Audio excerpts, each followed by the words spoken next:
Good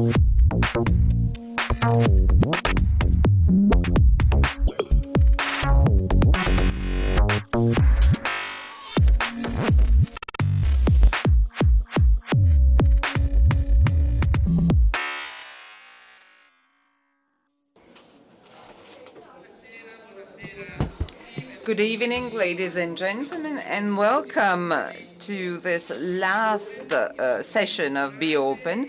My name is Francesco Morace, and we're going to have a very, very interesting afternoon of discussion and conversation. I'd like to thank the Be Open Foundation, Elena Vanturina, the organizer of this conference series. If you did not attend the previous two meetings, well, it's been a pleasure for us all to be here for the third time. Today's panel is completely devoted, as you could understand from the functions of the various guests, to architecture. I will not repeat the functions and qualifications of everyone. They're all creative people, 360 degrees. We have Ilse Crawford, Paola Navone, Stuart Parr, Gaetano Pesce, Daniel Rosenstock, and Patrizia Urquiola. Mr. Gaetano Pesce will be with us later on because he's busy at the moment, but he will be here this afternoon.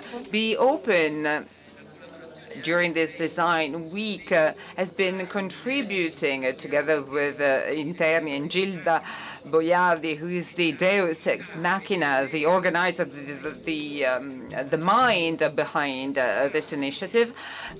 I am Francesco Morace, and I've had the honor of moderating the 3 days.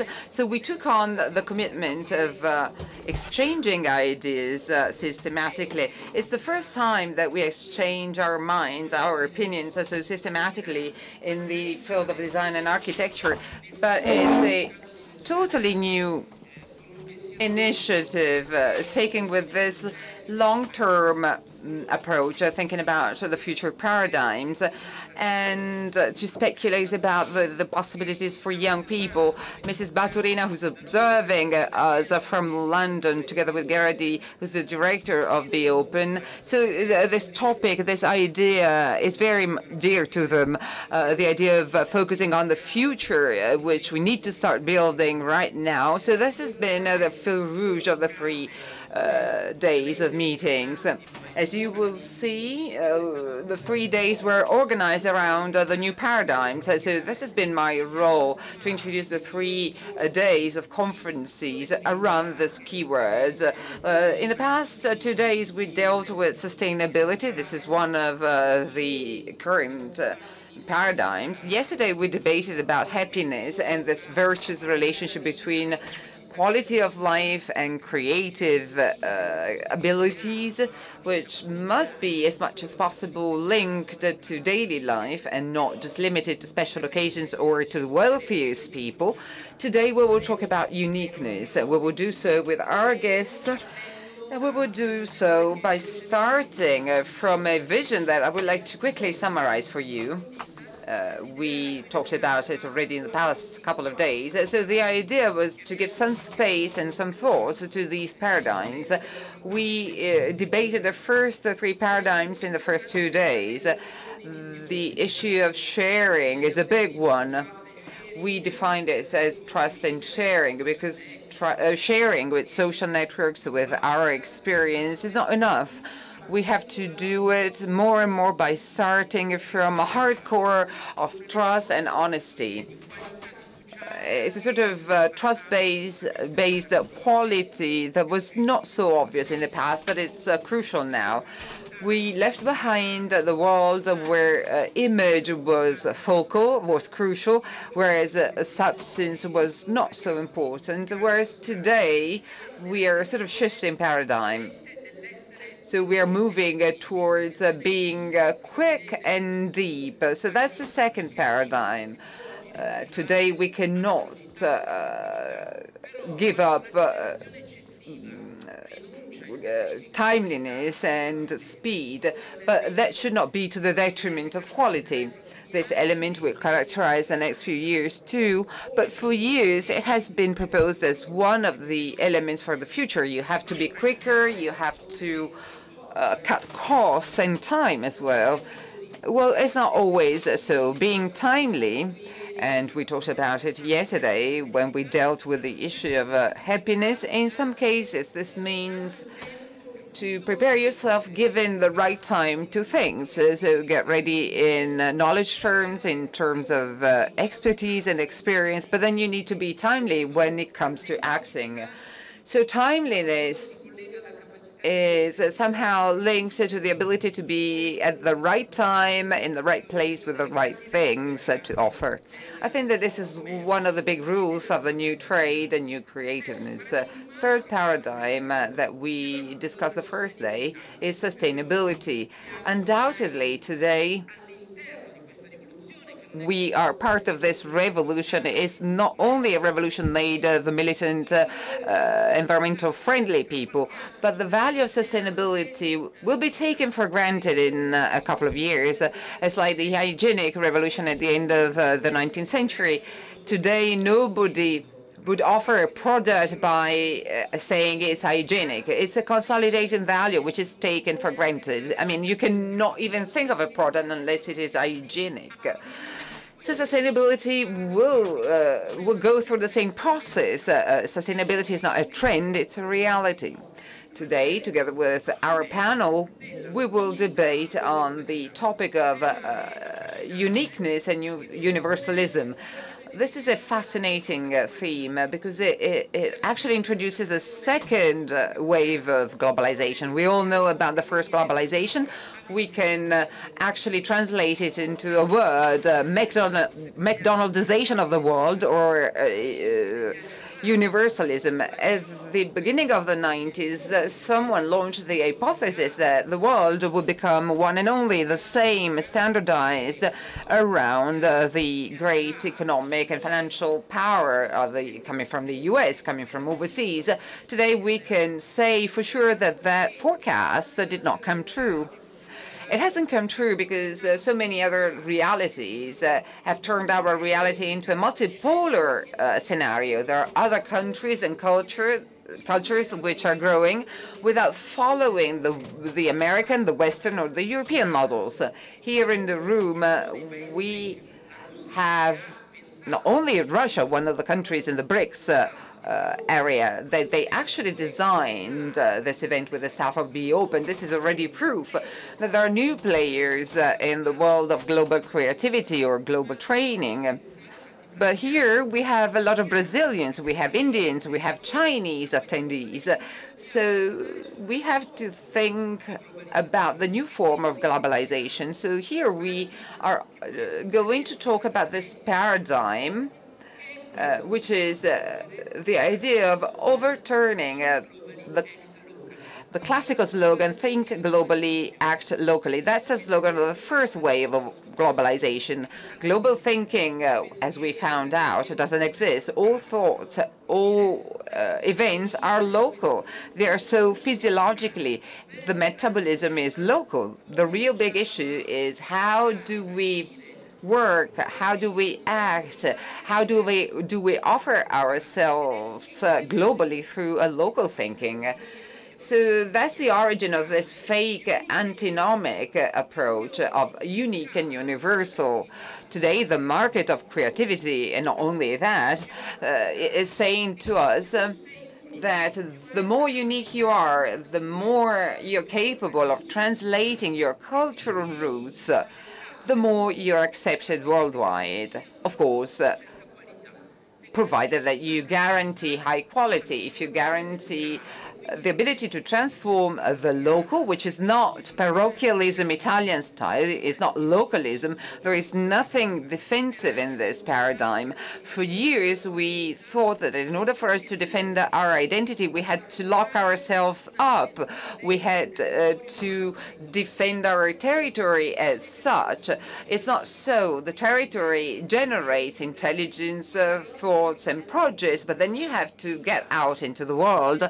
You have to compare yourself with a universal dimension. And it is exactly on this point that we would like to share ideas today. In this mission, new technologies are certainly helpful because at zero cost, they allow us to be local and global at the same time. With Facebook, with Twitter, and with all the other social networks, we can continue to be ourselves and work on our subjectiveness at the base, but at the same time we become protagonists on the social stage of listening, observation, and confrontation.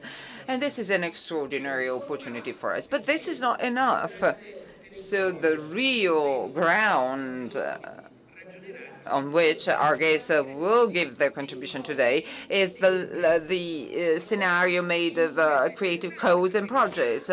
So this is very interesting because it's not just contamination, which is sort of a disturbing term because very often it's linked to diseases. You get contaminated by viruses, by diseases.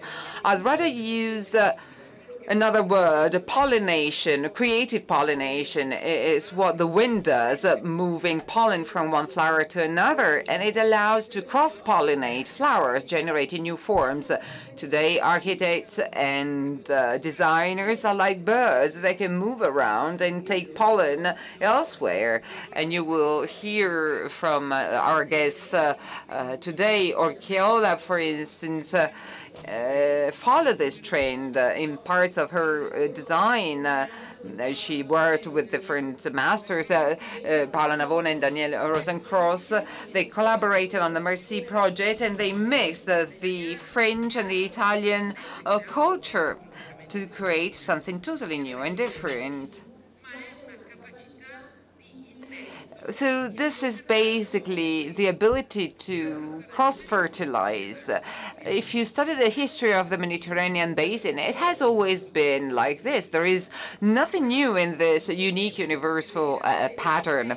You need only to be aware and to have the cultural instruments that you need in order to manage it. Now, before opening up the conference and giving the floor to our guests, let me share one more thing. If you follow the previous meetings, you know that we always open the conference with a video contribution coming from the world of communication and especially advertising. There are creative people who are very good also in this area of commercials.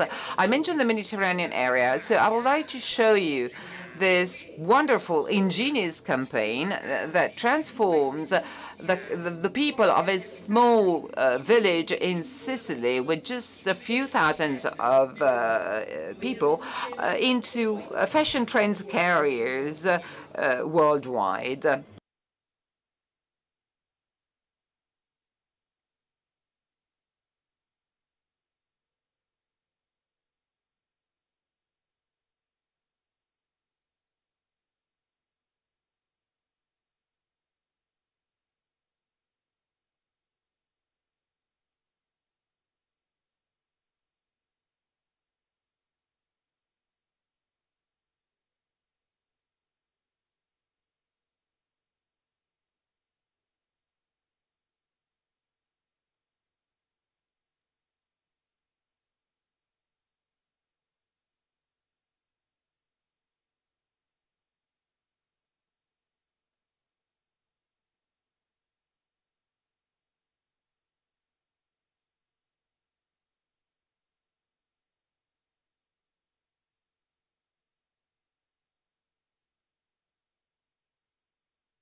So the great challenge lying ahead is this. This is an ironic, funny proposal, but we really think that by working on locally, in the meaning of the genius loci, the talent of the local place, which architecture has identified centuries ago. The ancient Romans chose the places where they wanted to build based on the energy of the territory. Well, hopefully this will become the vision of the new creative people who may know the local territory very well because they were born there, they lived there, or they grew up there. Well, they can take that as a basis to think universally. So I think that Mrs. Ilse Crawford, the first speaker whom I would like to thank for being here with us, she actually was strong enough to get on stage on crutches. She had a small problem. Well, thank you for coming. And so I'm looking forward to what you're going to tell us, because your career starts from very far away.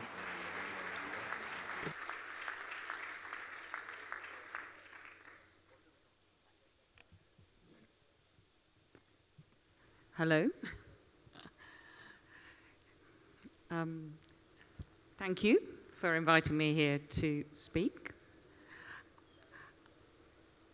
Funnily enough, I think one of the odd things even about the be open topic is actually even to be on a stage.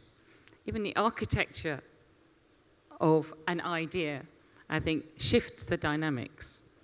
So please excuse me for being up here.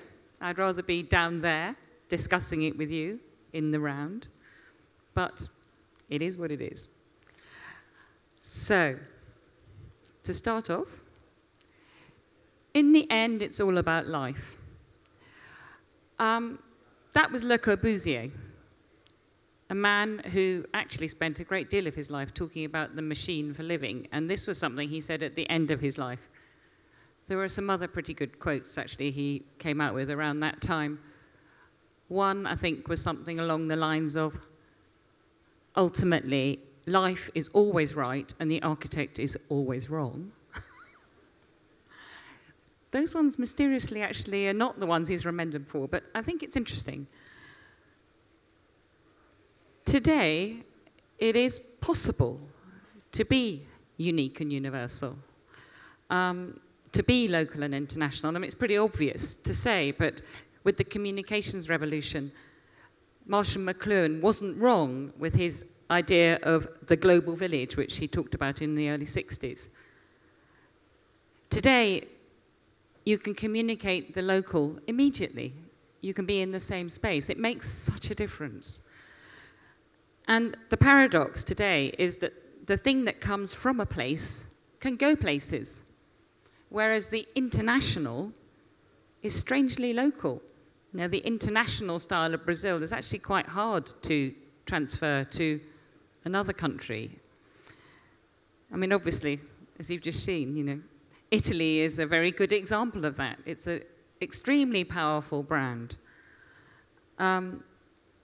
Language, you know, English, at least for now, is the international language, you know. Esperanto never really quite took off.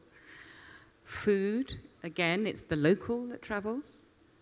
You know, even the ideal of travel has changed. So everybody now wants to go to places which are very specific. Eco-travel is growing so fast. I see it with clients coming into the studio. You know, pretty much every one of the developers that have been through the studio in the last year or so, whether they're from Georgia, whether they're from Russia, whether they're from Germany, whether they're from Sweden, show me the High Line as their example of what they'd really like to achieve. And it really makes me laugh, because the High Line is, you know, as you probably know, it was totally a result of, you know, a few individuals fighting back. You know, it was a place where they walked their dogs, and then one day it was going to be demolished. And bad luck for the developers, these guys happened to be lawyers. So they worked out a way of saving it and of having an architecture competition. And, you know, the rest is history. Dilla Scofidio won it, and now it's amazing. It's a playful, subversive, joyful experience where you can cruise through New York at a different height, but very unique. And certainly universal. So as a design approach, the unique and universal, the mass niche, if you like, is a way to create a contemporary commercial opportunity. It is strategic, it's not just romantic. The specifics of a place or culture are hard to copy. And let's face it, industry and the Industrial Revolution has moved elsewhere. China, India, Brazil. We can't compete in terms of faster, cheaper, newer, more. But there are other ways. And it's not just an old world proposition. After all, the search for identity is an issue that exists in many, many places in the world.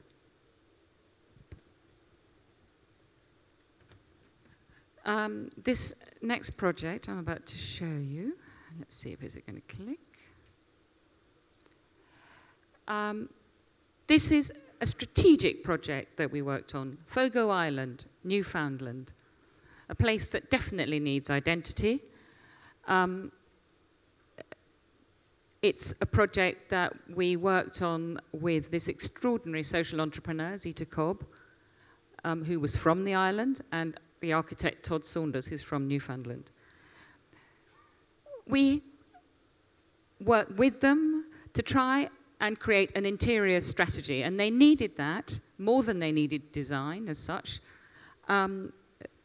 because what they wanted was an interiors identity that expressed the nature of the place to the world. It's a place that desperately needs to be communicated to the world because it used to make its money from cod fishing, and then at the end of the last century, there was a cod moratorium. So they're buggered, basically. Their economy is shot to pieces, and all the young people are leaving. So one of the key things of this strategy was both to make it somewhere that people would visit, but also to express their identity with pride, and, even trickier, to make sure that none of the money left the island. So this strategy had to be achievable, had to be buildable in a way that all the money stayed on the island. So we did an investigation. We looked into the things that made these men, the things they could do. Funnily enough, they've always been sustainable. They've never really had a money economy because it was basically about fishing half the year and then trading the fish for stuff through the local merchants. So cash was never really part of the story. They're extremely resourceful. They've had to be. All their materials came from packing cases. It's a very specific local identity. Textiles, patchwork, all make, do, amend, you might say. They never had upholstery. It wasn't really part of their story. It was always rather hard furniture and quilts. The architect, Todd Saunders, has built a number of artist residencies. That's also part of the story, to attract the art world to the island and to give it recognition. So working with the building, we worked out a way of inhabiting the building in a way that the people who live on the island would feel comfortable there and it would attract visitors. Quite tricky, actually, because it's a long way to go, so it needed to be for people who could pay, enough money to make it worthwhile, but also work for the people who lived there. It had to be deliverable, so we had to come up with a mix of existing pieces they could make, the existing vernacular that they would be able to start making, so settles, benches, and so on. And then we created a network of designers who would come in and work with them individually to take those ideas on. So really it was a strategy. It's very nearly finished, so I'm very curious to see what happens. But certainly the idea of none of the money leaving the island has been achieved.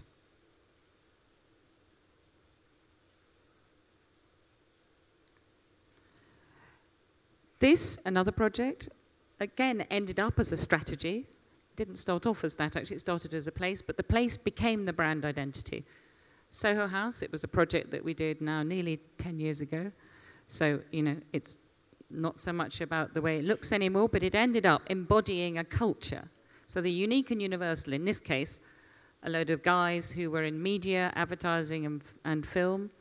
We built them, if you like, a clubhouse and a hotel, a place where they would feel comfortable to work and play. So it was a very playful place, a place for fun and games, which is definitely part of their story. It became legendary for its playful pool on the roof. There were rooms where you could take your kids, where you could take your girlfriend, where you could have meetings and then quickly close the curtain and have fun. They were very true to the place because it's an area that was very obviously close to all the studios, to artists, to designers. It was, you know, pre-meatpacking becoming what it is today. But they were inhabitable rooms. They were very specific to that group, and it became a third space essentially, really the kind of the working space for that crowd, whether they were English, American, international. And the remarkable thing is, no one's copied it. It's so bizarre. You would think that one of the international hotels would have copied it by now, but no, not at all. You know, 10 years on, and still the idea of a place that's a world for a tribe, it's on its own. And if you look at that line, it's quite amazing. I mean, quite apart from the obvious upward spiral, it shows the value of design. Somewhere around 1998, the studio started to work with Soho House. I hope you can see, but Soho House New York is 2003, somewhere in that steep upward curve. And a couple of weeks ago, the company sold 50% for 250 million. And they're not buying it for the bricks and mortar, you know? Bringing together a world with design is powerful, it's strategic, it's a business decision as well as an aesthetic one. This quote I love. I have seen the future, and it's very much like the present, only longer. That's the thing. People often tend to think about the future as if it's going to be a very different place. And, you know, sometimes it is. There's lots of things beyond our control that make it different. But many of the things that we do now and will continue to do in the future are the same. We kiss, we cry, we go to the bathroom, we have sex, we work. You know, it's the same old story. So my approach to design is to look at buildings and their interiors as a continuum. They have a past, a present, and a future. In short, they have a life. I cut things vertically in terms of the ongoing story of a place, rather than horizontally rather than saying that this moment in time is the defining, definitive moment when everything will be decided, which designers have a slight tendency of trying to do. I'm not nostalgic, but I also don't believe that the present provides all the answers. We're in a process of constant change. And I think what's interesting is to create what I call a frame for life, so that people can inhabit it, but they can also change it. It can evolve without you. In the end, buildings are where we live, after all. But at the same time, they're grounded. So when I talk about a frame for life, I look at something that respects the building, the locality, the use and functionality, and of course, the people. And that is the thing that should amplify the life that's lived inside the building, that should accentuate it, give it shape. I see design as a 3D language, really. It comes at the end of our process, not at the beginning. We always do a massive amount of research into a place before we even think about how it should look. And that means being open. You know, you have to use your senses. I always say that we've got 2 eyes, 2 ears, and 1 mouth. And we should use them in that proportion. You know, watch, listen before you jump to conclusions. I think if you can pin it down, it's something that exists independent of style. It's something that's about the psyche and the soul of the building, as was previously mentioned, the genius loci. You know, London, it doesn't really matter what the city of London looks like. Somehow it will always be a masculine, money-making, kind of rough and ready kind of place. You know, it's never going to be Milan, and it's never going to be Rome. This is a project that we did in Stockholm for Matthias Dahlgren, a Swedish cook, and it's very much meant to express him. It's the ongoing story of him and his philosophy of food. It's a way of looking at the world. And the design is really completing a circle that involves him and his food. It doesn't exist independent of him. It expresses his values in a place. And it can evolve, and has. You know, it shouldn't be so fragile that one change and, you know, it's no longer the thing. This is the slightly posher restaurant next door. When we started it, the Grand Hotel, who are his landlords, wanted it to be quite grand. But he's since become extremely well known in his own right, so they've given him a bit of leeway to make it more his own. And so we've changed it without changing it. When it comes to designing things, I think the same way, but obviously it's slightly different. You don't have a place, but you do have the culture of the company. You do have the place that goes with that. And you have, obviously, the culture of the object itself, how it's used. So, for example, with George Jensen, I studied the company archives. Ooh. No, something's gone wrong here. Sorry, I'm going back. No, sorry, can you not turn that on yet? We're missing a slide. Hang on, I'm going to turn it back. Okay. I studied the company archives. We went into the smithy. We understood how they approach what they do, and we looked at Danish culture and the whole idea of hygge, which is this idea of warmth in a cold climate. And in the end, we came up with a series of universal objects that add value to simple daily actions, that upgrade the ordinary. Part of that was, as I said, just looking into their culture.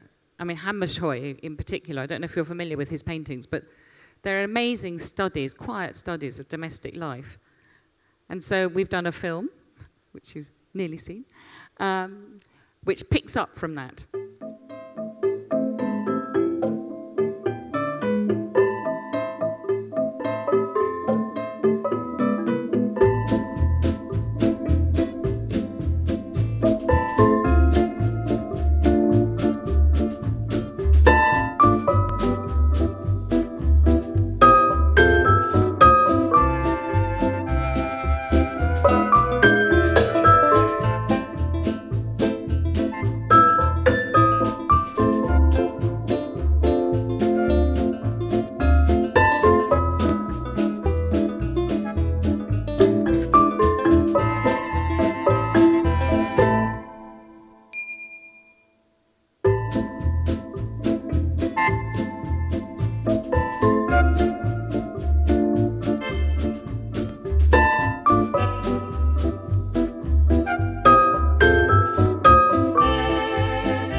So it nods to Hammershøi, but there's nothing nostalgic about it.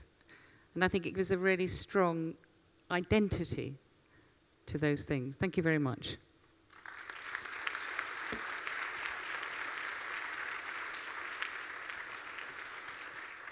Grazie, grazie.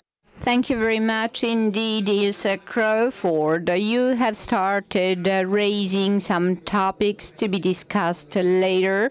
I'm sure it's going to be very interesting. This idea of a strong identity of the places and the strong identity of some creative characters, proposing them. Now I think it's high time to introduce a couple of authors, Paola Navone and Danielle Rosenstoch, who together, probably Paola will go first, and then there will be a dialogue with French because of this cross-fertilization. We know Paola very well. She has got a greater talent for reading, interpreting, and defining with great creativity the brands of the companies and their stories. And with Danielle, they have been working at a very important retail project, the Mercy project in Paris, also in Milan. We have had an opening in the last few days. So we will have this double contribution about the topic of the unique and universal. It's a weird situation.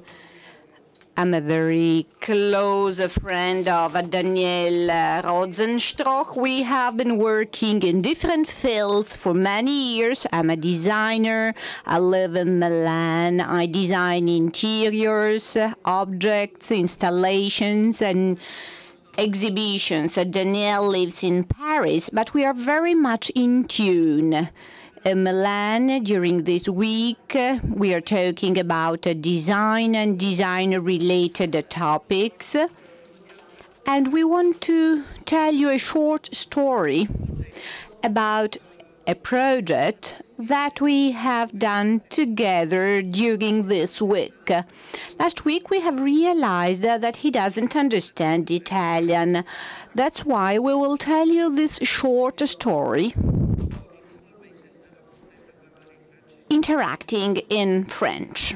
We will switch to the French language.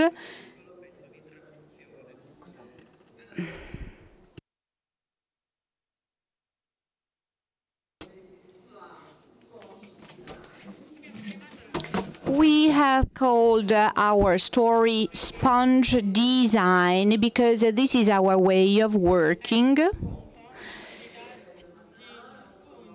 It's just like a sponge. We wake up early in the morning to absorb odors, forms, ideas, to capture all of these things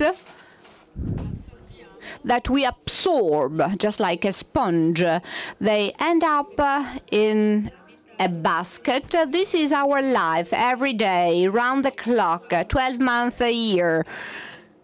Every time we have a project, we react just like a sponge, even if we are working on different projects. Then we synthesize everything very quickly.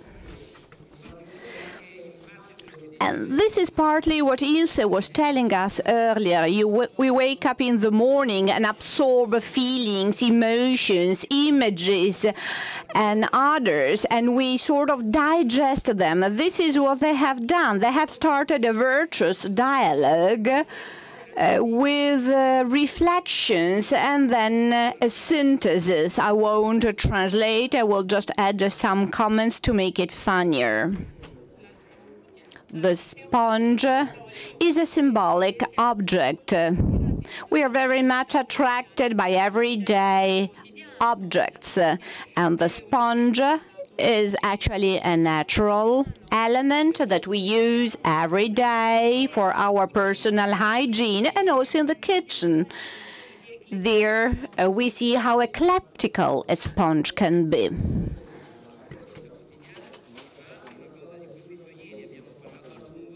This is something we have been discussing about yesterday. We need to realize how important everyday life.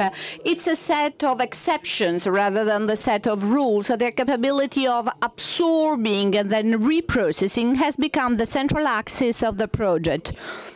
Let's just start with some images which will tell you the way we work. It will be easier for us to show you pictures rather than simply tell you words. A very important element is represented by the so-called concept of friendly design. We try to develop non-aggressive projects at all levels. When it comes to product designs or interior design, we always try to create things which are not aggressive, so that when you get up in the morning, you are not shocked by what you have created. All that we do is to develop simple, trivial forms. We like simplicity, and we try to foster this form of simplicity in all of our projects. For instance, here you can see some couches, some beds, very simple objects, reflecting our strive for simplicity. Simplicity is fundamental for us. For sure, simplicity is one of the starting inputs for their activity, despite the fact that simplicity can be extremely complex, and it's extremely difficult to simplify complexity. Simplicity encompasses various elements.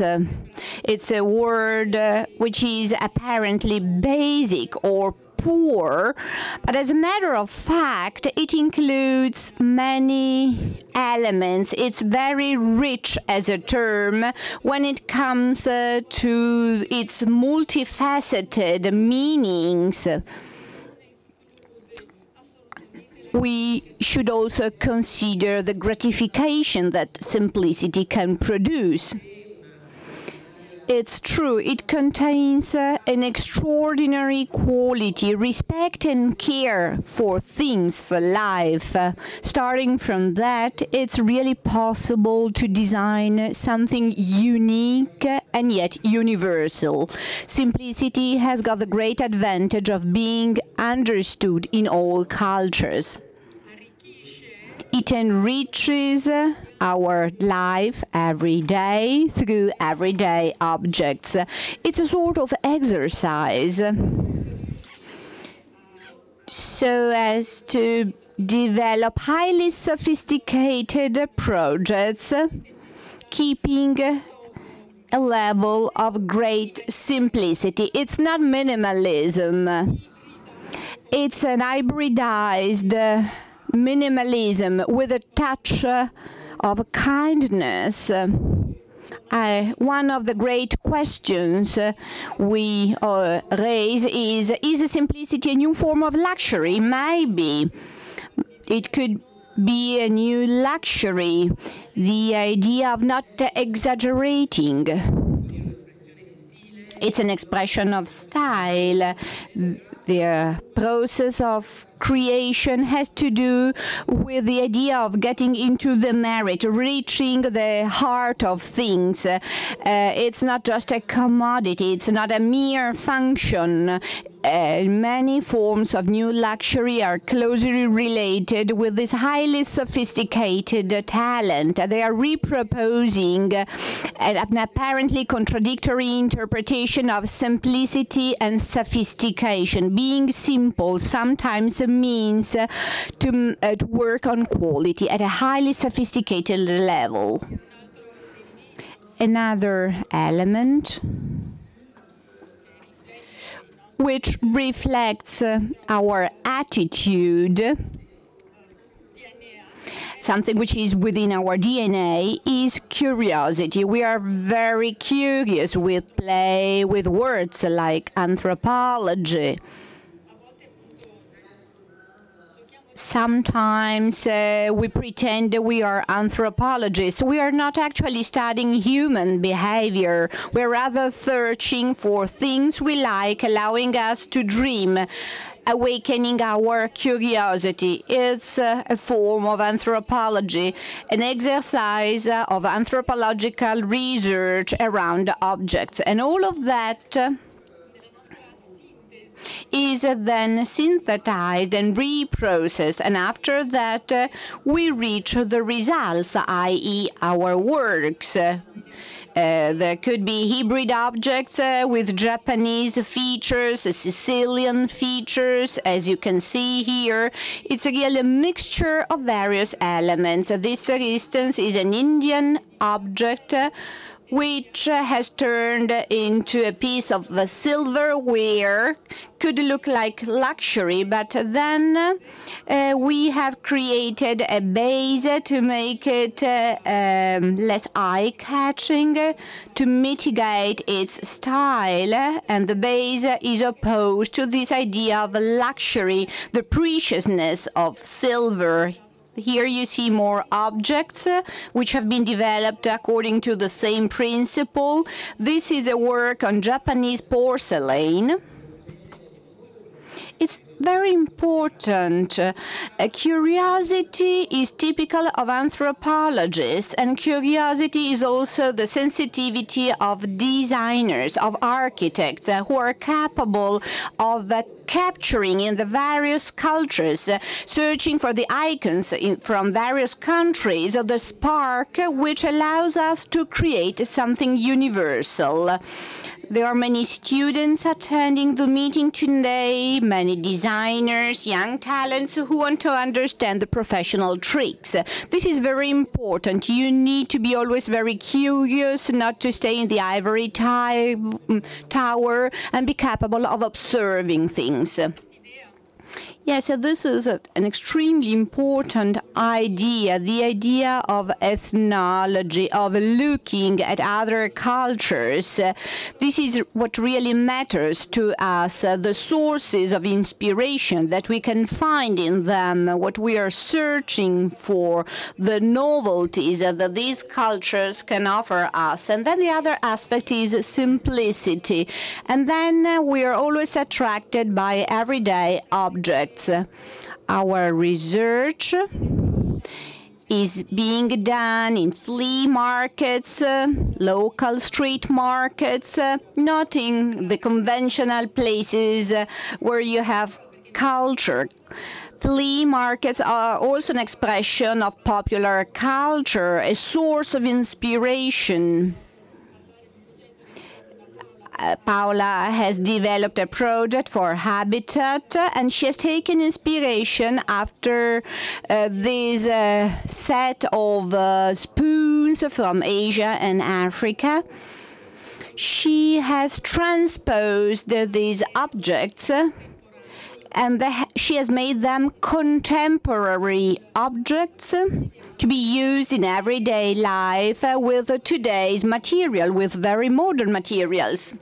Yes, the use of innovative materials, and then observing, looking, observing life every day, searching for objects in street markets. They are an incredible source of inspiration, and I think it's really important to look at everyday life and to be capable of selecting, of setting priorities, selecting objects and icons which are crucial to creativity. The idea of a journey, the objects which are traveling with people. Here you see this is from Asia. It's a natural material which can only be found in that continent. It has been used to produce chairs, armchairs. Here you see objects from Thailand that have been turned into cloth hangers for our homes. Yes, other occasions of use.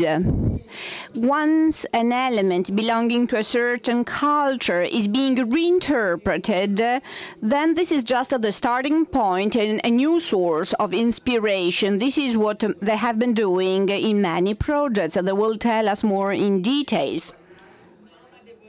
Nomadic eyes evoke the idea of traveling, of covering long distances. And nomadic also means a journey which is not necessarily taking us far away. We're visiting street markets. Here we find the typical elements and features of nomadic populations. Images from all over the world. Sometimes we forget the country of origin of all of these images. It's a sort of mixed salad. You forget the origin of some of the ingredients that you have put in it. Yes, the identity lies in the system of relationships built around these elements. The origin fades away and you have the product, the atmosphere, and the project in its true sense. This nomadic idea that we want to convey, this search for different cultures, leading to the question, what is furniture today? Sometimes we don't have pieces of furniture. We feel completely free. We feel very mobile. We design an interior environment with very few objects, which are not necessarily pieces of furniture in the traditional sense. Textiles, carpets, pillows to decorate.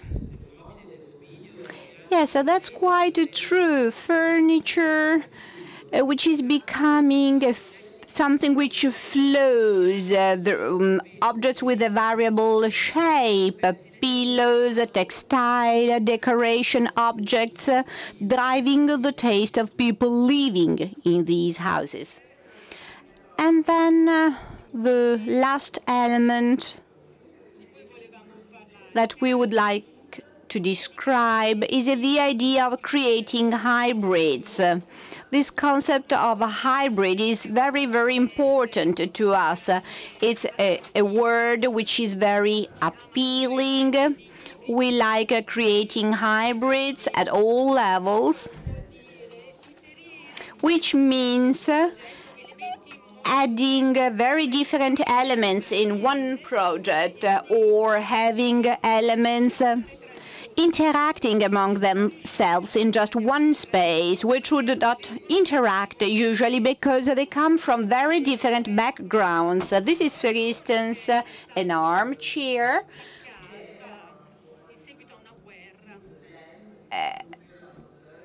From a faraway country. Here you see wool covering these chairs. There has been an hybridization process here. An old loom has been used for these chairs covered with rust. At an antique shop, we have found them. We have given them a new life. Now it's a very modern product. We have been using plexiglass and decorated the chairs.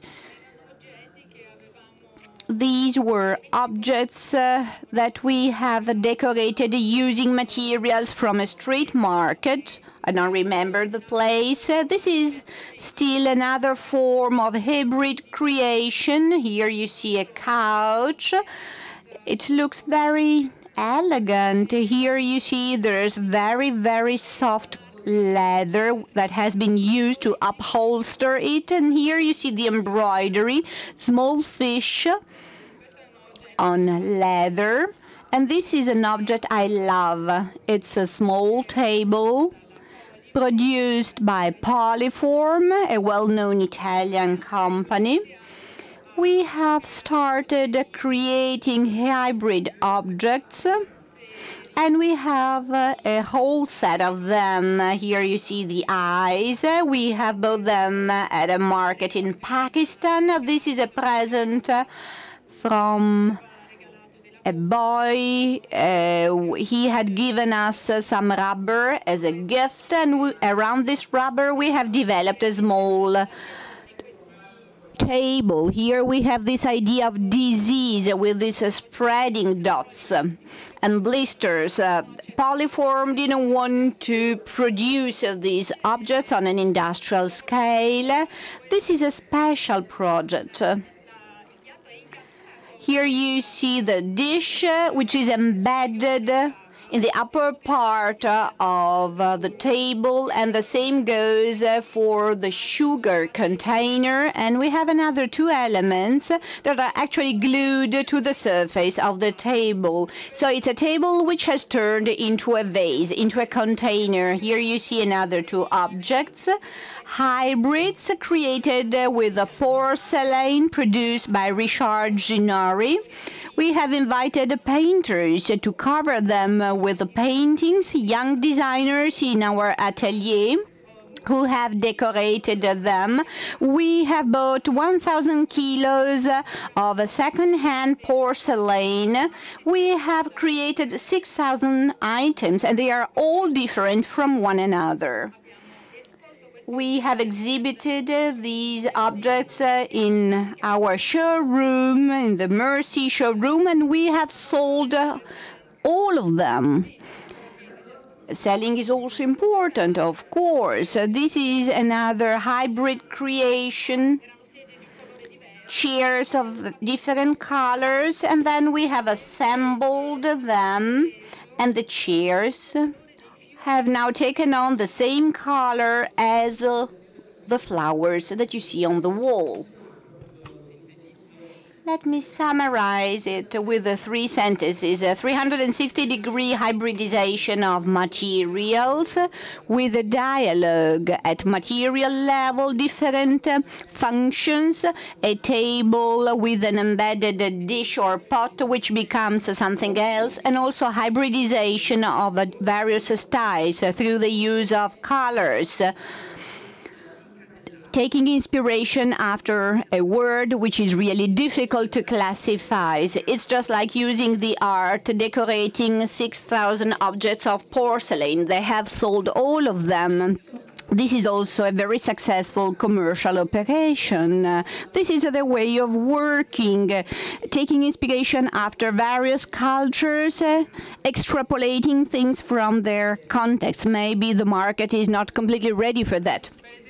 Here you see this lamp, ceiling lamp, realized with ancient materials from the 17th century. It's turned upside down. You see flowers decorating the lamp. There's a concrete vase. This is yet another atmosphere created with the textiles from Thailand. We had received some samples to develop a project in northern Thailand. This is an hybrid creation realized with very different elements, elements talking different languages, African beads, wool, and other materials, also industrial ones. Here you see other projects. This is an hybrid creation. It's an interior decoration. Here you see nice-looking Chinese chairs. They have been imported from Hong Kong, and once I have received them, they had honey yellow. They could be nice in Hong Kong. We have repainted them in green. Then we have industrial pieces of furniture, boards. This is another example of hybrid creation. Here you see, this is just to give you an idea. It's an hybrid creation in the field of lighting, in the sector of food. Here you see these candies which have been split into two halves. And here you see an hybrid creation in architecture. This is a jewelry shop. The idea of nature which becomes synthetic because grass has been produced with the silicone on the walls. seem to be covered by wet mud, but actually it's not mud. These are paper flowers glued to a wall. And then a last story.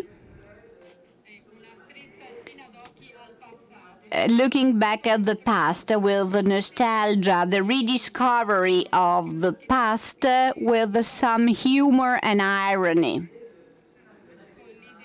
With the idea of picking some elements and reproposing them into the future. So the idea that past is a great source of inspiration, but it's not just to quote something, it's not just vintage, it's the idea of starting from the past to launch new stimuli for the future. The concept of regeneration, which is extremely important, giving a second, a third life to old objects with a touch of irony. The last very important word is irony.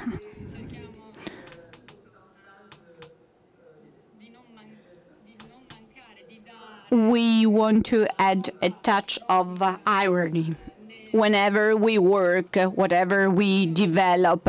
This is another project around vegetable elements. I cannot water plants, so we have developed porcelain plants. This is irony applied to pieces of furniture. This used to be a leather armchair. I've met a wonderful Indian. I've asked him to reproduce the same armchair in aluminum, and this is how we have produced it.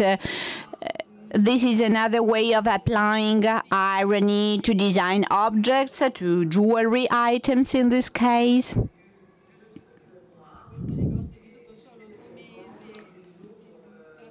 This is a shop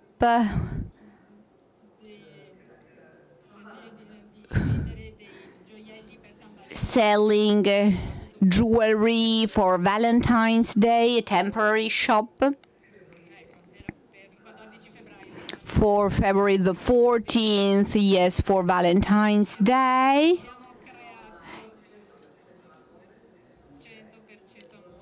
"100% love," this was the name of the project.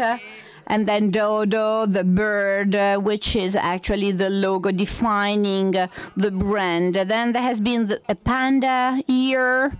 There was a jewelry shop full of panda bears, with a touch of irony. Here you see some lamps with eyes that have been turned into panda bears. Here you see some plastic objects. Here you see some tapestry with the same colors. This is the story that we wanted to tell you.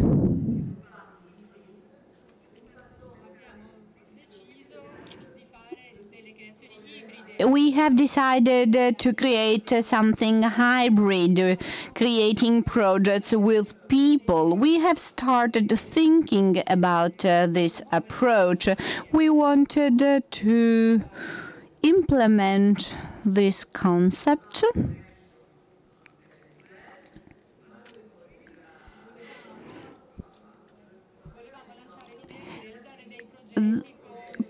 projects involving 2 or 3 designers. We have managed to do that. We have another project called Mercy.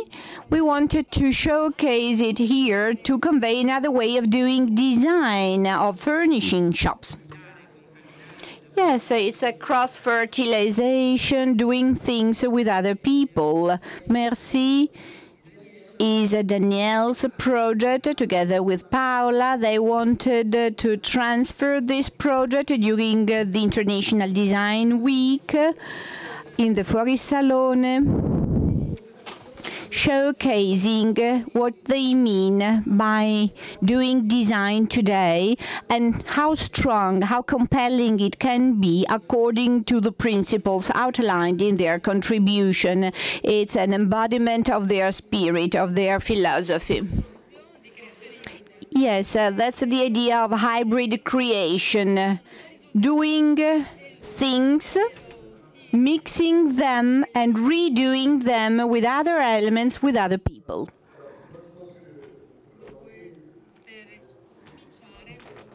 To start off, let me just tell you the story of Mercy, a very nice and compelling story. It refers to Marie-France and Bernard Cohen, the founders of a chain of shops that you might already know. Bon Point is the name of the brand. They produce a garment for children. They are very, very successful. They have resold it to an investment trust. They have made a lot of money out of it. And since these are really extraordinary people, they are very open-minded, very open to the problems existing in the world, they have decided to give part of the money of the revenues to set up a foundation managing non-governmental organizations in Madagascar. They have launched the project 3 years ago. They have achieved preliminary results, building schools for local children in Madagascar, which is a very poor country. Marie-France and Bernard know this country very well because they had produced some items there using a wonderful local know-how, the embroidery, which was really beautiful. Labor is highly qualified there. Marie has contacted me 4 years ago. We had already got to know each other. It's a crazy project that I would like to develop with you. I would like to design a store, a large one, mixing fashion and home.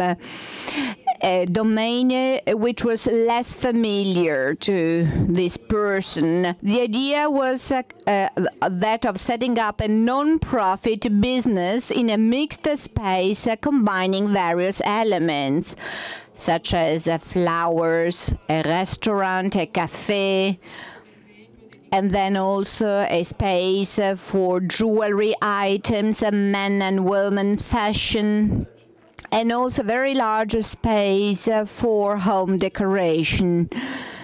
The most interesting part in this project was the opportunity of expressing my interest, my passion. I have always been very keen on objects. You have heard that earlier. I love simplicity. I like to give the lie to the myth of luxury. And referring to Paola's words, I liked the idea of creating hybrid objects and mixing styles.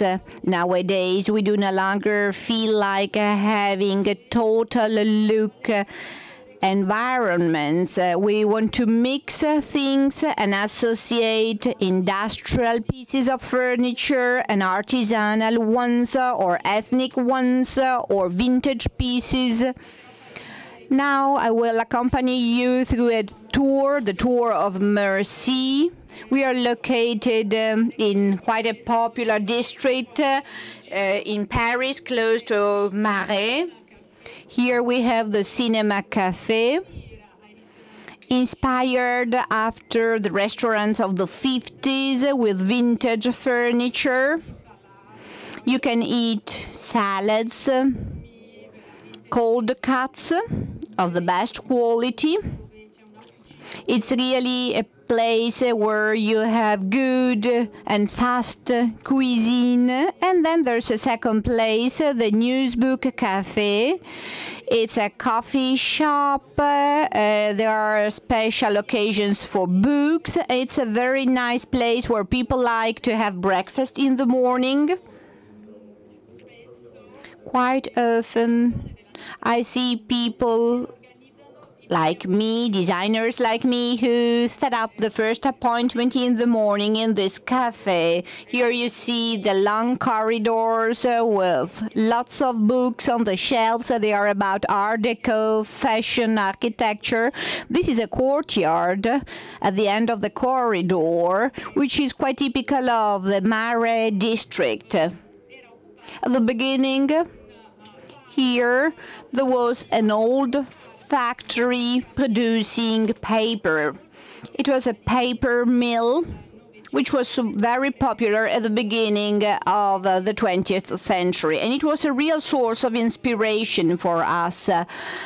This was a place which was very popular. There were people living there, and there they processed paper which was used for many applications. Here you get into the atelier, into the workshop, where every week we have a specific exhibition.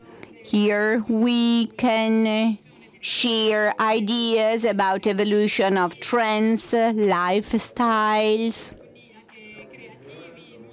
new creative talents. We move away from the idea of mixing things here. Here you see Richard Ginori exhibition curated by Paola. 6,000 items of porcelain sold out within 15 days. A wonderful exhibition attracting lots of people. We were lucky enough to have a very suitable large surface to set up the right stage for the items and express our contents. This exhibition has been organized for Maison et Objet in September in Paris. Sugao in Japanese means what's fine, what's right. There was an idea of simplicity, a concept that we have already covered extensively. Nice, useful objects which require no frills.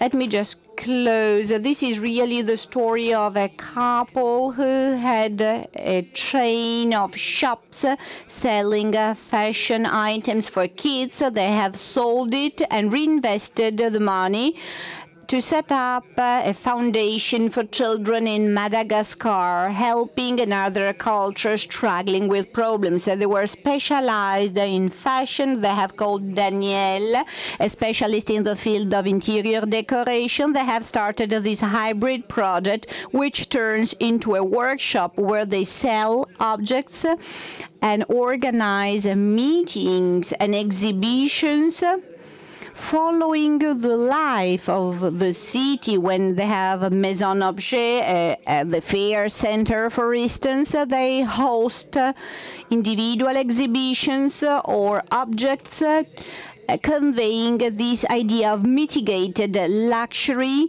taking inspiration from everyday objects from different cultures. This is a place where people meet, not only where you can sell objects, and whatever they showcase can be bought.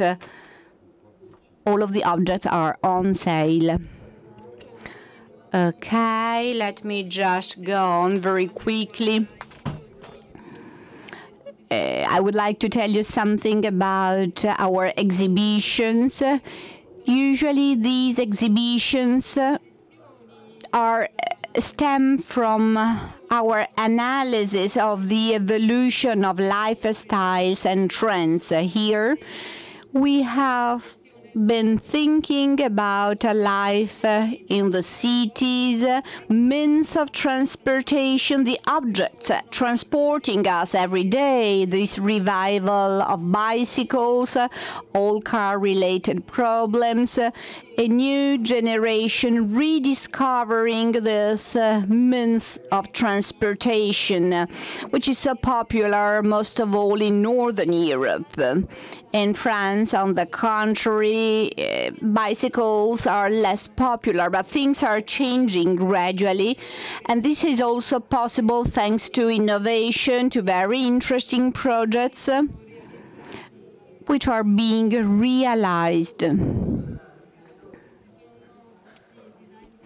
Here you see the design, and I was talking about the various sectors that we cover. We have several corners, woman fashion, man fashion. As you can see here, we have many items on hangers, on very simple hangers. We are not fashion victims. We love simplicity. Here you see another large area where we showcase furniture. Quite often, people say that Mercy is a concept store. I don't agree. It's a place where I get inspired. It's not a place based on a stiff, on a structured concept. For me, it's a sort of scenery. It's a stage where a play is being played, with continuously different elements. Could be pieces of furniture, textiles, design objects. Here you see some pieces of furniture reflecting this mixture of different styles. We have contemporary design elements, vintage elements, and also industrial pieces, just like ethnic pieces. All of that is mixed together. I really wanted to have a place representing a different way of living at home, of being at home, where we mix everything. We rediscover sudden passions for a certain style. We need tables and chairs, of course, but our choice is driven by a different approach. Each of us chooses and mixes things according to his or her taste. We do no longer want to have a total look. We don't want to receive diktats or learn standard lessons. We want to be creative about the place where we live. This is a very new, a very important concept. Daniele is quite right in saying that we are now against total looks, a closed frame. We would like to get stimuli and innovation, and then people want to be allowed to select and reprocess everything, and we get back to the metaphor of the sponge.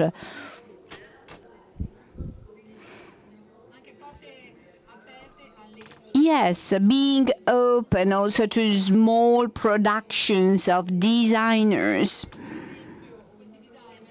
Here, for instance, you see designers producing objects in a garage. They exhibit, they showcase their works here, and we have 6,000 visitors every week.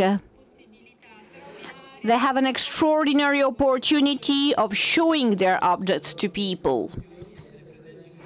Yes, they are lucky enough that they are present in a very appealing place, so that they get in touch with an incredible amount of people. This also allows to exhibit unique pieces, small productions, small ranges of furniture, which will only be available for a short time. After they have been sold, a new item will be developed. There is a very fast turnover, a very rapid change. For this reason, I compare the shop with a stage. Every day, when we sell a piece of furniture, we need to replace it with something else. We are going to set up a new stage. We are recreating the scenery. We take something from the warehouse, from other places, and we create a new scenario, which goes against the concept of a shop where you buy months ahead, where you do your planning, sales planning in a very detailed way. Yes, this has to do with kairos and the time of opportunity, which is extremely important also in the retail world. Paola, is there anything you want to add? This is another exercise, another form of hybrid creation, leading us to the final story that you will hear now.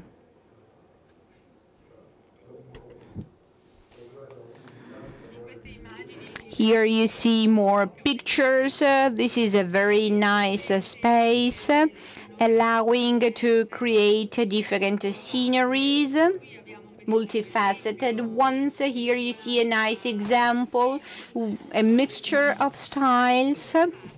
Here there's one part which is devoted to textiles, home textiles, bed textiles, with a wonderful range of bright colors, I think 20 tones, and linen, pre-washed linen.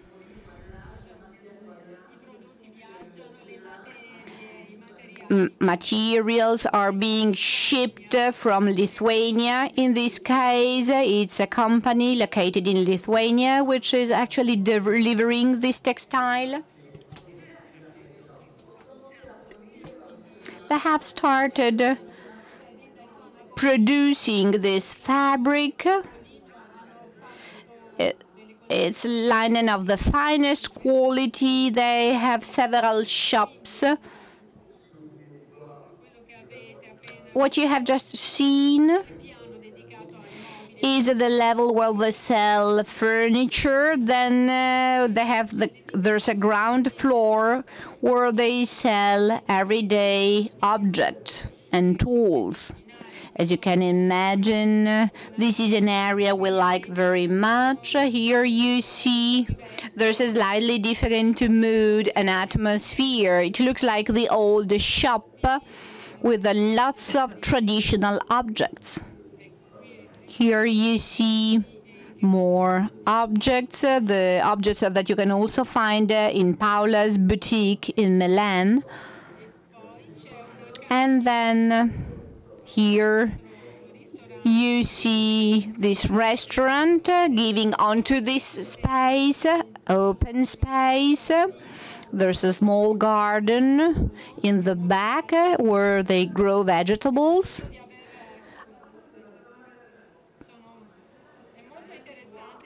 It's extremely interesting to see that in this shop we have a cafe where you can eat something, you can buy items.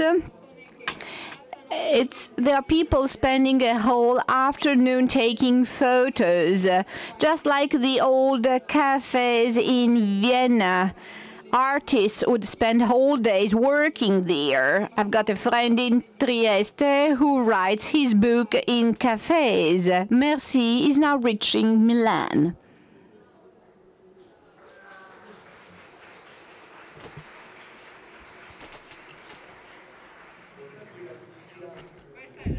This is the small Fiat car that you have seen in the courtyard of Merci. It's our lucky bringer. It's a red Italian car. We are very proud of having it. We have found a similar one in Milan here. For the installation in Milan, it's the symbol of the Paris shop. It's parked in front of the store in Milan. Here you see the suitcases on the roof. It's one of our best sellers, actually.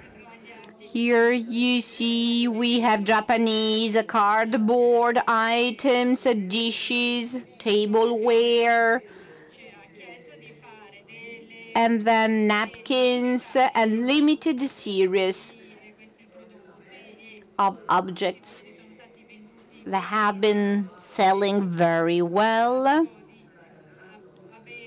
It's very nice to have a small shop at the lower level where we have also got our offices. 1,500 square meters, which were compressed into 150 square meters.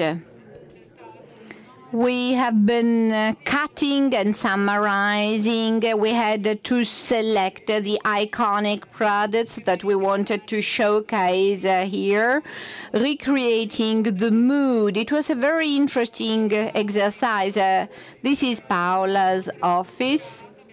We have moved everything to the upper floor. With 10 people have moved all of the objects. They had to keep Paola out of the office when they were moving the furniture. We are very happy with the result. We would like to thank Paola for hosting us. Here you see Milanese pictures that you can compare with what you have seen in the Paris store. Products from Lithuania, electricity items, all of the stuff that you have seen in Paris on a smaller scale.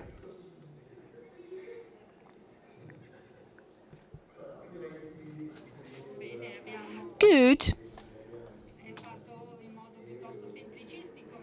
It's simple. But you see what we like to do when it comes to hybrid creation. We have a vintage chair, a Scandinavian style chair, an English chair,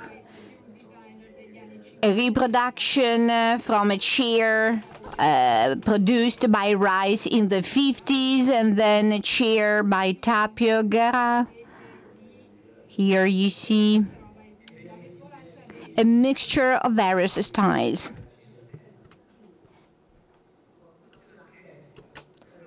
And here you see additional items. It's a whole collection of items developed by Paola for Merci, showcased in Paris, and at the same time here. It was a very ambitious project. We have used Tyvek, a cellulose fiber, as a supporting material.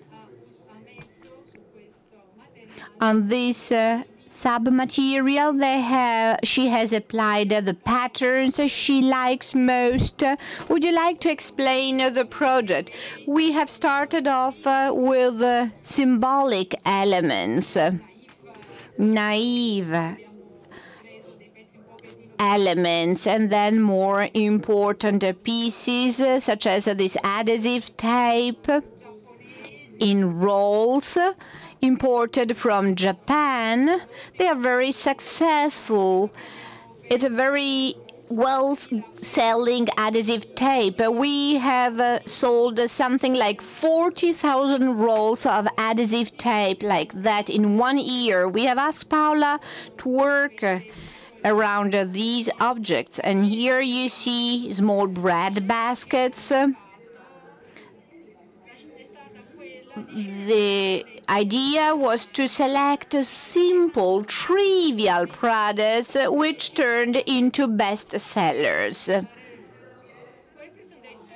Here you see some napkins, one-way napkins.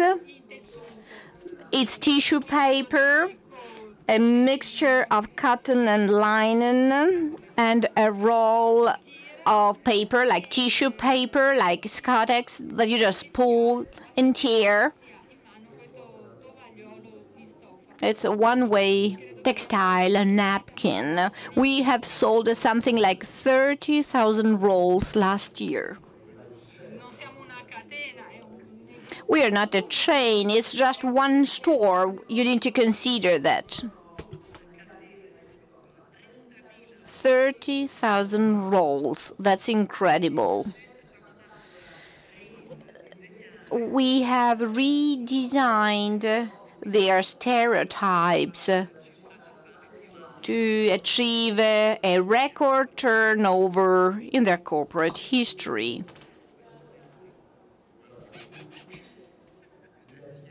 And here you see a porcelain dish, one of our best sellers, a very contemporary dish, available in 3 sizes. My selection is based on materials and not very much on patterns. What I'm keen on when I organize special events is to develop special collections with decorative elements. Paola has created very beautiful things. All of the things we have done in Milan, the adhesive paper, the tissue paper with Liberty flowers, with a floral pattern. They've done the same in Japan. They are hosted by Drop Design next week. This is the adventure of the hybrid creation which goes on. We would like to thank you very much indeed for your contribution. This was a very interesting speech. We should give them a round of applause. I would like to say hello to Gaetano Pesce, who has joined us.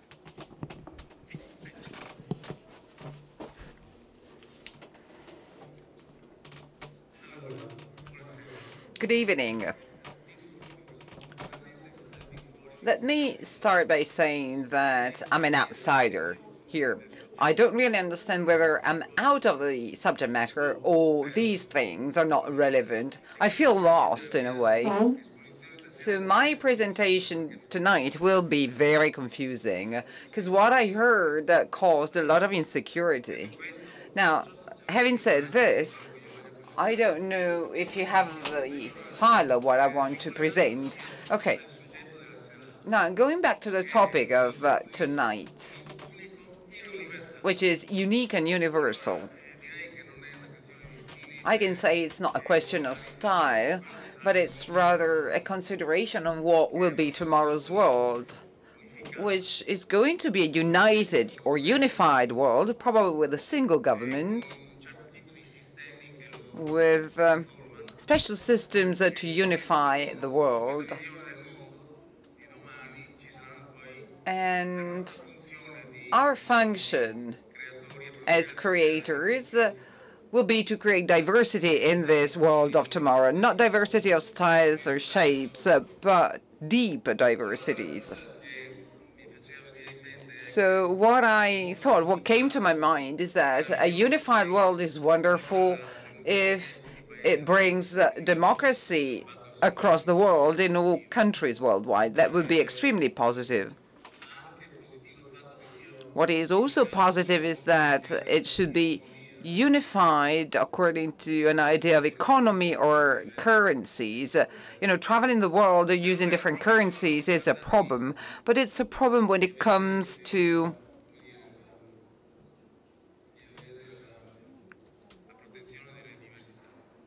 having protection of diversity.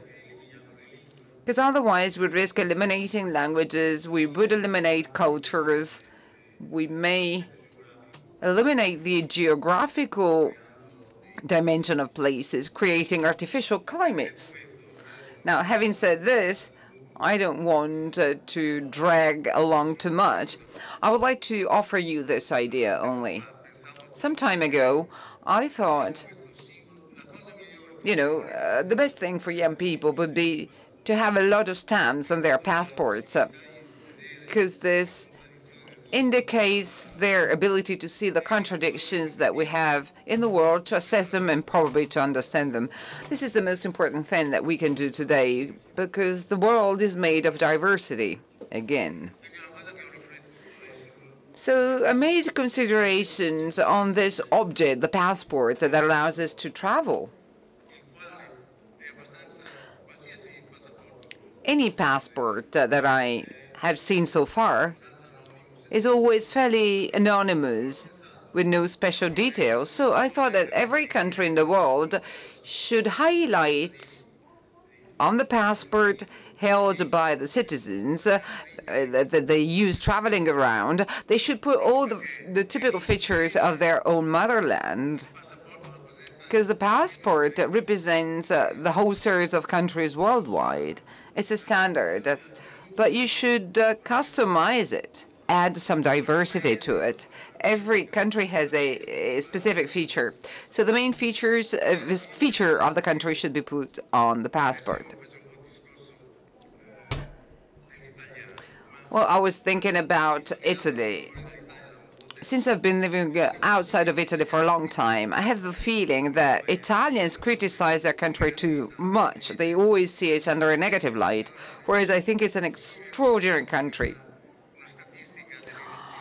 I thought that statistics from the United Nations indicated that 66% of arts worldwide resides in Italy.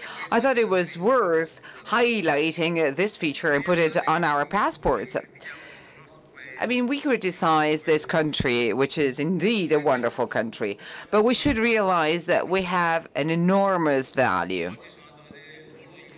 Today, I looked at Leonardo's exhibition, The Flight of Birds.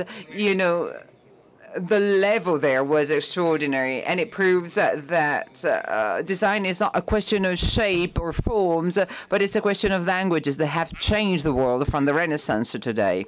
So this is my proposition: a unified world with its reasons to be, facilitating life, making our life easier and better.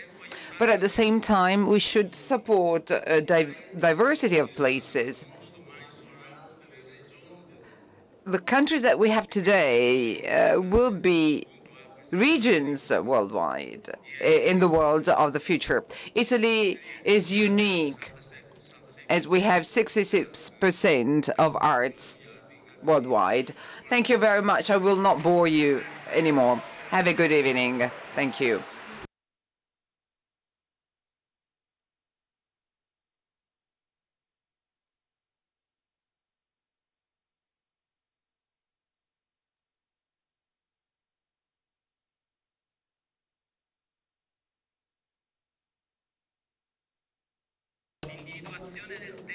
Well, the issue of unique and universal actually fits perfectly into the words said by Mr. Pesce. Italy is the only place worldwide that is made up of so many diversities. You know, we have so many different places, so much diversity, that we really need to expand and create different occasions. Now, I'm looking at Stuart Parr. He's here with us. And so without any further ado, I'd like to hand over to him. He's a designer and an entrepreneur, so probably he has his own contribution to the topic. And then we will close with Mrs. Patrizia Urquiola.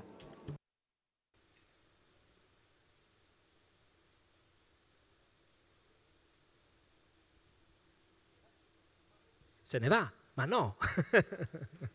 He's leaving. What are you doing? Please. Hello.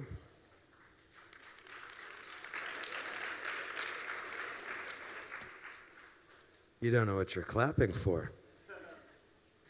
Could be wrong. Thank you very much. I did want to take a minute to thank Francesco Maracci for moderating this, and I would like to thank Gilda Bayarde, who I actually met 15 years ago when she photographed a place I did in New York.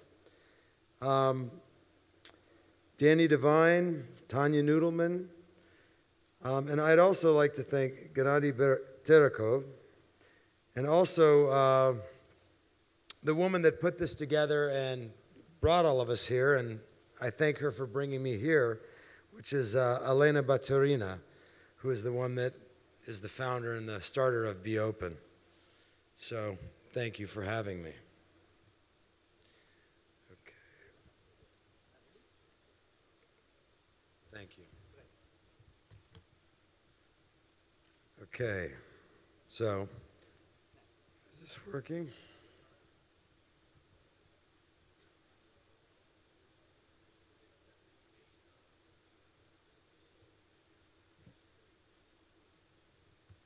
I know that Italian, no lavore.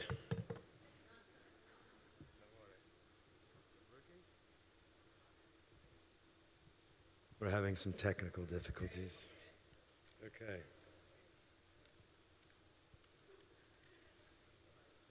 Oops, that's the last slide.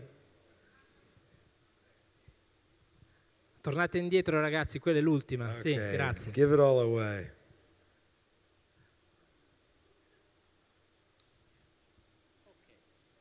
Okay, starting again. Okay, let's try this. Yes. Unique and universal. Things that are unique, things that are universal.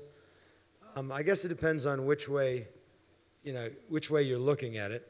There's many ways of looking at this, depending on your situation. And sometimes it's first to market. Sometimes it's having a great advertising company, a lot of money. Sometimes it's something, that just spreads and is so interesting to so many people that it finds its place all over. I think we all remember this moment. And he's carrying in his hand a unique camera called the Hasselblad. And I think because of this moment, I think the Hasselblad became a universal product. The Vespa. It evokes happiness, fun, memories, economy. And I believe the Vespa was started after the war. They had a bunch of starter engines for the airplanes to start the motors and somehow created an excess tires and came up with the Vespa. Now, obviously this Vespa is, it's so Italian and evokes certainly thoughts of Italy. But if you grew up in Thailand, it would evoke thoughts of Thailand as well. This product has done well. It's become been a universal product out of the bag. Braun. Certainly there's a load of different electronic companies. And Braun had a whole different view, a whole different way of, they actually put design in thought. They hired designers. I think this company and their products are very important because they actually put some thought into it. I was at a friend's studio today, and I was thinking, they were printing some things for me, and I think a lot of the reason designers design is, I think, for their anger. We looked. I saw in this office, and there's 8 printers, and yet not one of them is attractive. Not one of them is thought out. Not one of them is good looking. And then you see a company like Braun, who made radios that we can remember and different electrical products that, are beautiful. Certainly the cost of beauty is not always sometimes it's nothing.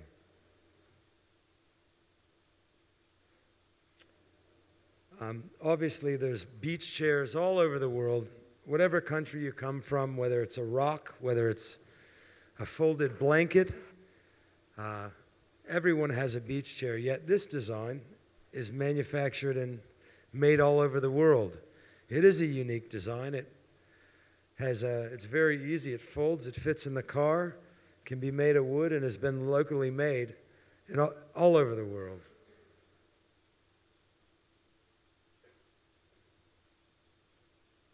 Clearly my approach is very different than the previous speakers.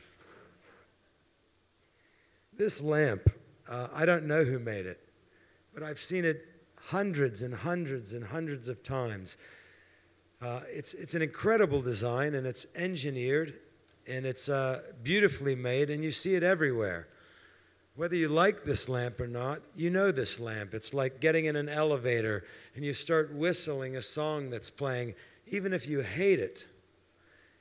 But the design is so well done and so well thought out, it's everywhere. Here's a design that is absolutely universal. The Rietveld chair.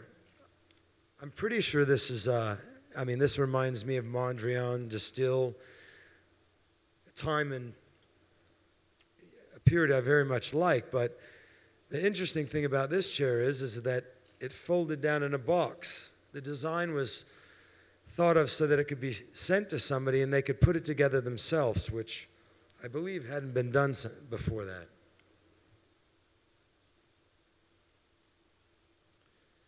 Well, we just heard from Gaetano Pesce. He designed this chair. And this is another version of the Rietveld chair, in the sense that I believe it's called the flat pack chair, and it was shipped in the mail, and you opened it up and it expanded into this chair. This is super interesting to me. There's a lot of people with a lot of design thoughts, theories, and I happen to, it's merging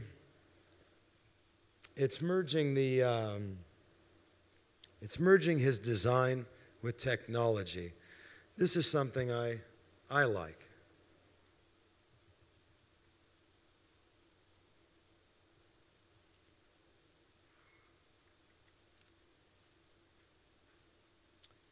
Montclair. I think we all know Montclair. If you're French, I think this probably evokes memories as a child, as an adult. Everyone had Montclair. Montclair was a brand that was not so fancy. I think it was a utilitarian brand. And people needed to be warm. They went and bought a Montclair jacket. With the help of designers, I don't know what the proportion of growth is, but I would have to guess that Montclair over the last 10 years has probably grown 100 times what they had in the last 30 years. And this is, for me, it's super significant. I think that design is super, super important. And I walk around. One of the reasons I like Las Vegas, for instance, is that everything is so poorly designed for me. It's facades, it's make-believe. I don't have to fix anything. It's really peaceful. I think a lot of designers walk around the world and imagine things being different. Imagine changing that, putting a vent there, lowering something there, changing the color. And I find Las Vegas very relaxing in the sense that I fix nothing. I think the only way to fix Vegas is with probably a lot of explosives. But I think Montclair is very significant. It's a company that was going along and known for a staple product, like a Tabasco for food. And they hired designers, and their explosion and their mass appeal was very quick. In fact, I think Montclair is so big, you can buy a down jacket in Sardinia this summer by Montclair. They've expanded everywhere.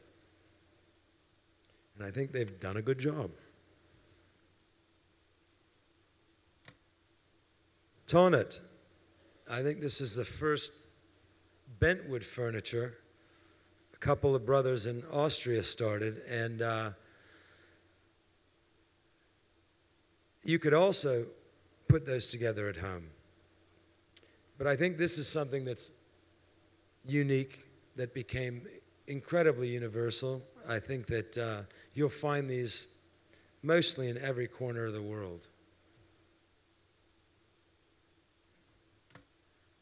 Allora, the Riva. This is Riva somehow.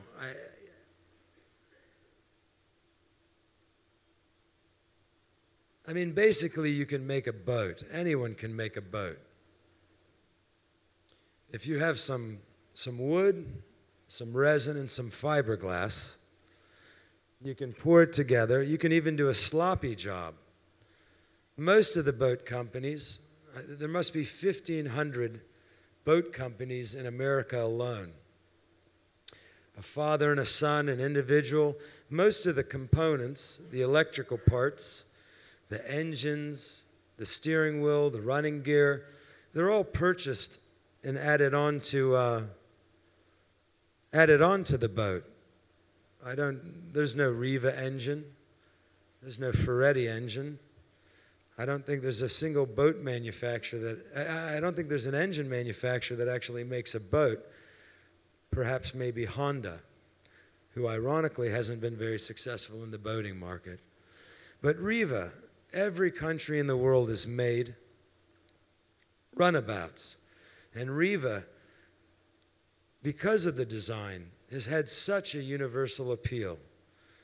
And it's had I think the Riva, one could consider the Mona Lisa of the runabout, universally. This particular Riva, Mark Newson did last year and changed the boat, and I happen to work with Mark quite often, and I put Mark together with Riva, and this is what they came up with. And I find it incredibly interesting. The boat's been very appealing, but he kept the DNA of the boat. Even if you didn't know Mark Newson didn't, even if you saw this in the distance, you still know it's a Riva. And as you look closer, you see the change in design. And boy, is it exciting.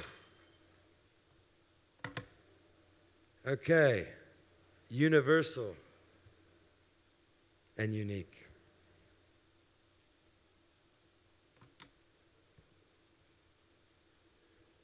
We obviously know the Volkswagen.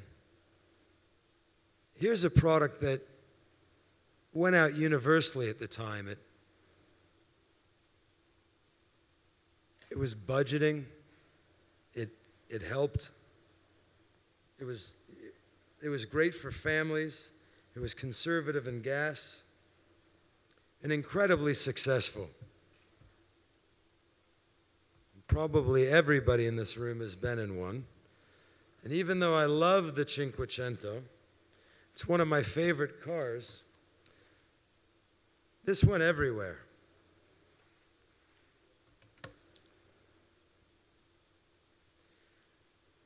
This is an interesting product. Everyone knows the iPhone.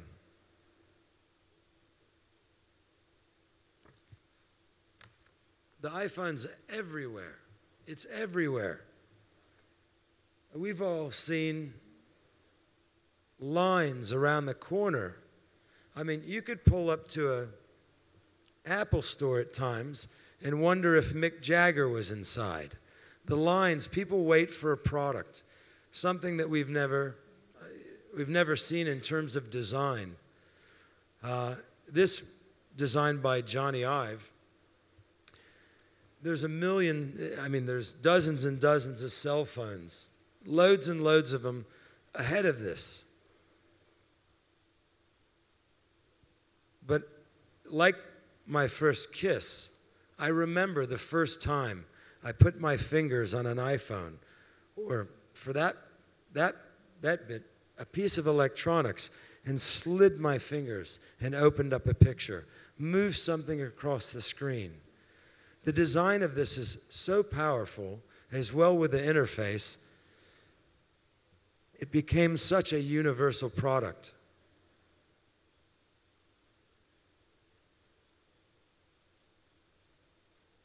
evokes happiness.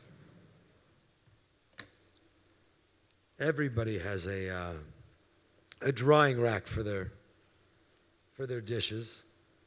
This one, another object done by Mark Newson. Because of the design, everyone spends hours and hours in the kitchen. The combination of being in the kitchen.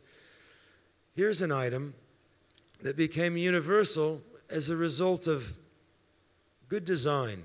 Instead of just a wooden rack sitting on a dirty piece of rubber, he incorporated the bottom and the top, put drainage holes, add a bunch of colors to it, and this was a universally successful product based on design, based on something that everyone uses every day. Another Mark Newson product. Everyone that has kids, I have an 11-year-old daughter. I've purchased 2 sets of bunk beds already for her. As a parent in the design world, there's loads and loads of bunk beds available everywhere.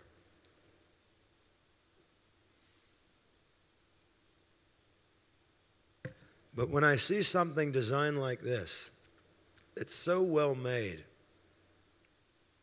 and made smart, rotation molded, made so that the cost is beneficial. The cost is available. It's available for people to purchase at a price they can afford.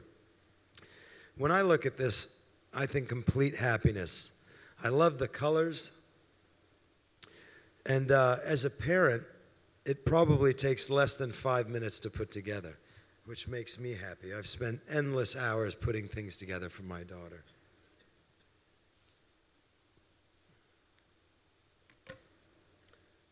Another product that's universal, and because of its uniqueness, you can go to Thailand and find this design sitting on the floor, a dirt floor of somebody's house. You can find this everywhere in the world. Okay. Now I'm going to talk about me. I've been working on a project that, I don't know, probably 12, 14 months ago, I was sitting around and I was thinking about what would make me happy to design, what would make me happy, inspired. And I grew up on a river. My house was on the river, and every day in the summer I would go down there, and I just became fascinated with these rafts. People would raft every day down the river.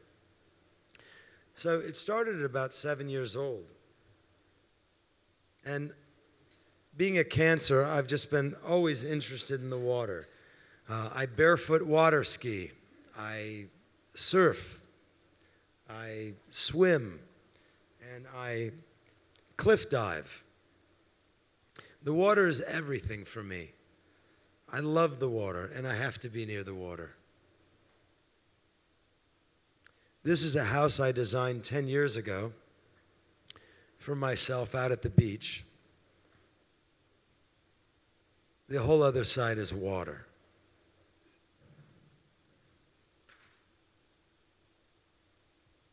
So,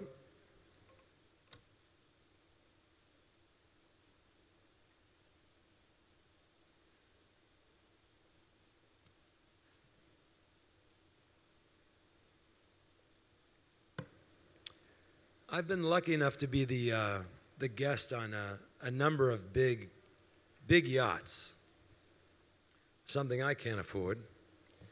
And I've been on some really big yachts, 60, 70, 80, 90-meter yachts. And I never understood. It seemed silly walking up and down. It seemed that most of the boats are built in a wedding cake fashion, where if you want to go lay out in the sun, the further you walk upstairs.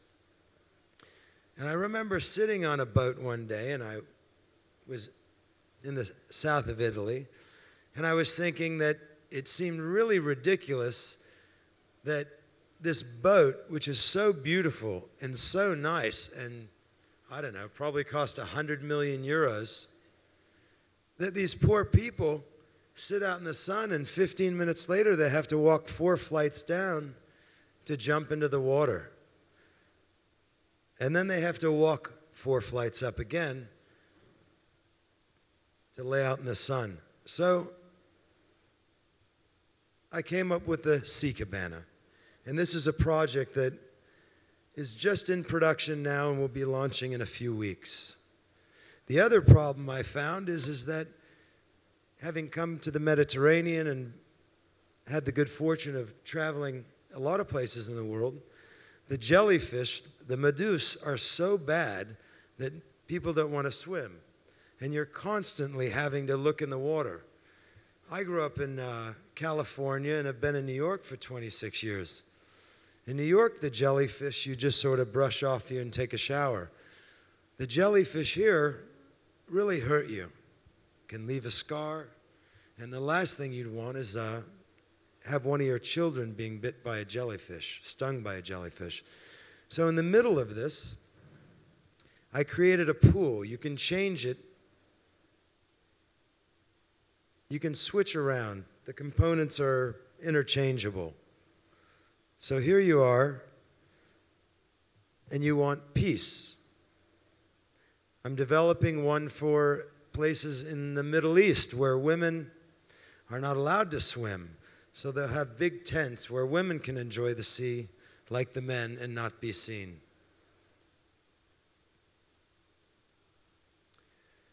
They come in a variety of colors. And here you can see the jellyfish netting. So one could sit behind a boat all day and be tethered along.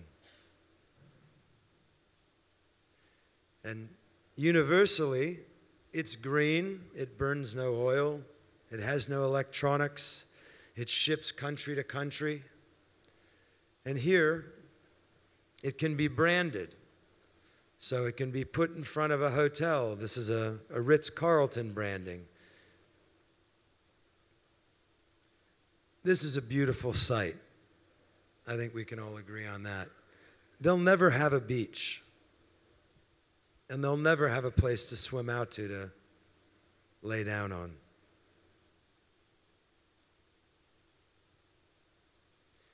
on. This is a friend of mine's hotel, beautiful hotel in Jamaica called Rock House. They will never own any beach, and they can't get any beach. So my product answers the question to how to expand, how to put people out, and basically it's floating real estate. It's also temporary, it doesn't have to be moored. So in most municipalities, it's actually a legal product, whereas if you wanted to put a dock or something permanent, they wouldn't let you. So during the course of designing this, I was thinking of a lot of different things of what this product could solve.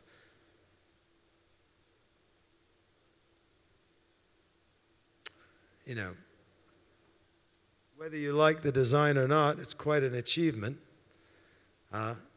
This adds real estate for them.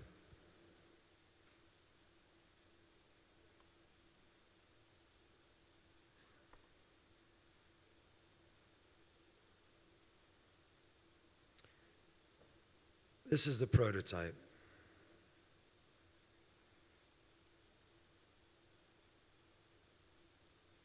And you'll be happy to know it's made in Italy. So the floor can come out. It can be made in two. It can be put in a jellyfish netting can be put underneath or changed. This takes about 15 minutes for 2 people to put out or to construct, erect. Anyway, there you go. That's what I have to say. Thank you very much. Thank you. Grazie, Stuart. Thank you, Stuart. Anche per questa lettura trasversale For dell'unico this universale. multidisciplinary interpretation of the unique and universal, a different perspective, objects which really made a difference. Patricia Urquiola is the 18th speaker of these 3 days. Thank you for being here and listening so patiently. I know you will be talking about a topic which is extremely important to you and to all of us, the relationship of the various scales of the project. You're Spanish, you come from a different culture, you have been very successful here in Milan, and you have had the opportunity of experimenting, meeting different entities, small companies, huge companies. We give you the floor, and I'm sure you will energize us. Patricia.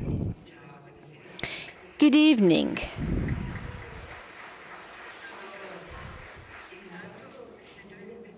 Can you hear me? It's always challenging to be the last speaker. If I had known, I would have prepared myself. My family name starts with U, so in the old school days, I was always the last one when I was a little girl. And then later on at the university, I had to wait. There was always a long line of people before me. Pesce should not lose his temper. We know he's a great designer. But you get out of focus. You listen to a speaker, then to the next speaker. There's more food for thought. You get lost. You are no longer focused. I'm Urquiola. I have to be short and concise because I'm the last speaker. And as a last speaker, you cannot afford the luxury of being too long, and long doesn't work. And you are elsewhere. You are in another realm. Ilse was quoting Woody Allen, and I was really fascinated. I was taken away from this quote. It moves back and forth in my mind. And then the hotel. I have designed a hotel myself. This would have been enough. Everything has already been said. It's really universal. Wherever you go, the perfect example, and I don't have it. I don't have another perfect example. My daughters are 6 and 17. The 17-year-old is in Paris with her high school, and she's very happy she's not with me. And this afternoon she was eating at Mercy with her schoolmates. So Merci is a wonderful business operation. We shouldn't be taken away by the fact that they are also selling. They are very powerful. They have turned everything upside down. They have changed the way they sell products. They market them with added value, selling emotions, and we have to acknowledge that. And then also in Milan, my mind was elsewhere. I was so attentive and listening to the other speakers. Now back to me. I am a daughter of postmodernism. This is how I have interpreted this theme. Ever since I was a little child, I have thought you have to develop something which is credible to me. We all tell different stories. So I have interpreted this theme in a slightly different way. My idea was to have a dual approach. I'm Spanish, but I have been in Milan for over 25 years now. So I am an Italian designer. This is where I have started working, but I have deep Spanish roots. I was trained during postmodernism. I was learning from Las Vegas while attending the university courses. Wim Wenders Paris, Texas. I loved Wim Wenders. It was much nicer than Las Vegas to me. The change occurred in 1986. It was extremely important to me if we want to interpret the concept of unique and universal, translating things for yourself, making them meaningful to you. And then the things you want to create for yourself, well, I have been doing many things. Here you see a pattern, a scheme by David Byrne. Another very important master in my postmodern education. He has published Arboretum, a booklet where he describes the schemes and creativity. There are wonderful moments, the crêpe or crème brûlée time, the time of energy, where you have a wonderful idea and then they tell you, well, we have a problem with your idea and everything seems to collapse in front of you. That's wonderful. This is what I like most. Can you give me a laser pointer or a remote control? Good.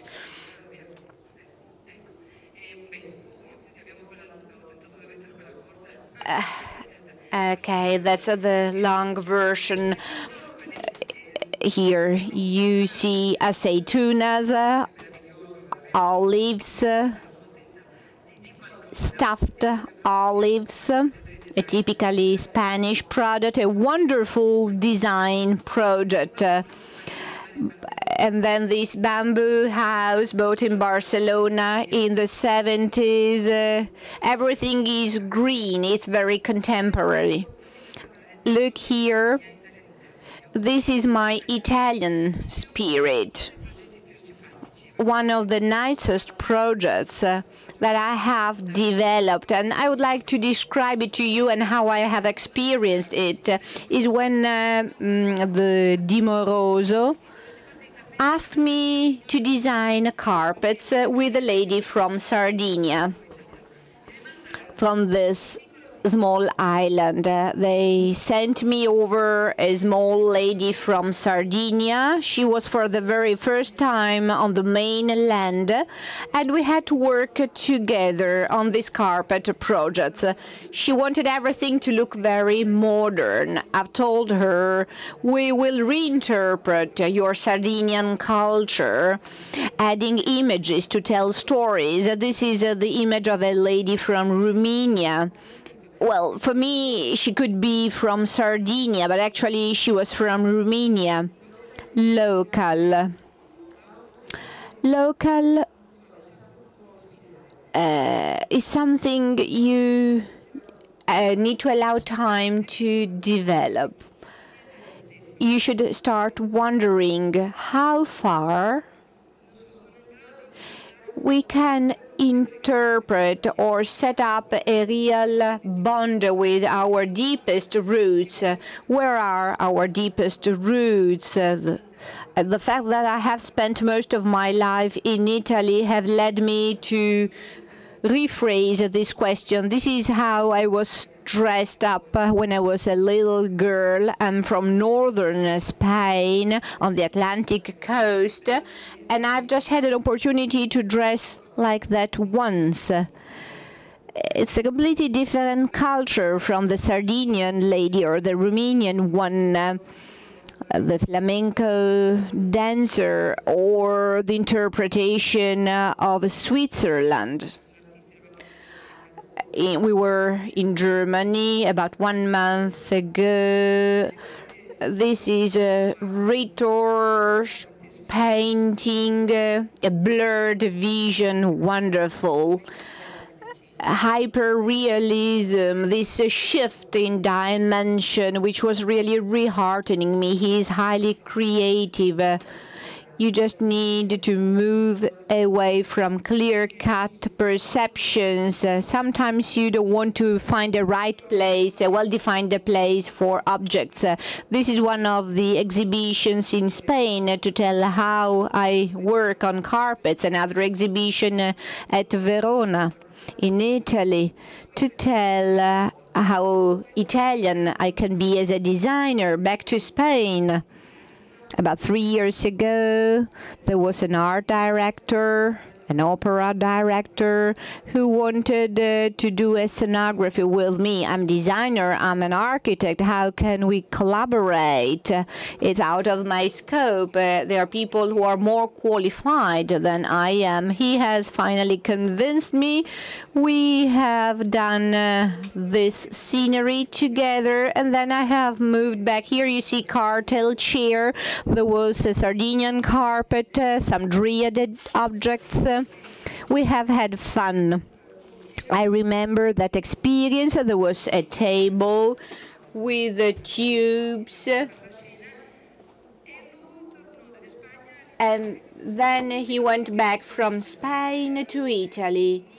It was a cycle. Nina Iachar, another Milanese or designer. She has got foreign origins, but she has done her professional training here in Milan. She says, I want to use a waste. So what is a waste for you is not a waste for me. I want to use products for my tables. For instance, this table, which didn't look suitable to me. She has reproposed it. Look at I'm really still learning a lot. I'm being re-educated, to say. When I have first arrived in Milan, there were two wonderful things. Castiglione teaching at the university. Design was in conflict, just like Albero Sisa in postmodern school of design in Madrid. There was this concept of simplicity, a modern culture, a very simple language, postmodernism, and very essential features. Then I moved to Milan. Castiglione was conveying contrasting contents. Memphis, Milan was very appealing in the 80s. I'm not saying it is no longer appealing as a city. I don't want to get into polemics. I remember Vico Magistretti riding his bicycle in front of me. He was very down to earth. And then a quantum leap. I have first seen his lamps, which were still affordable. You could find it in the flats of your friends. In Spain, we were not so much at ease with home design. And then Priya, it was foldable, sorry. These chairs that you could fold and find behind the doors of the kitchens, typically Milanese objects. I have learned great lessons from them. This is Vico Magistretti's chair. I have paid a tribute to this chair. I'm really fascinated by these objects. I start searching when I see these fascinating objects. Is it comfortable? Is it working? Does it fold well? I get lost. This is a product that I have developed here for Milan. Here, look at the chair. Look at the lights. This is another project from the city of Milan. I've first met Abramovich in London. We have started a very nice, a very stimulating relationship. Here you see, last month I was with Alberto, my husband. He co-designs with me. We were in Brazil, at Brasilia. Lots of architects. It was a very special time. We were in an old hotel.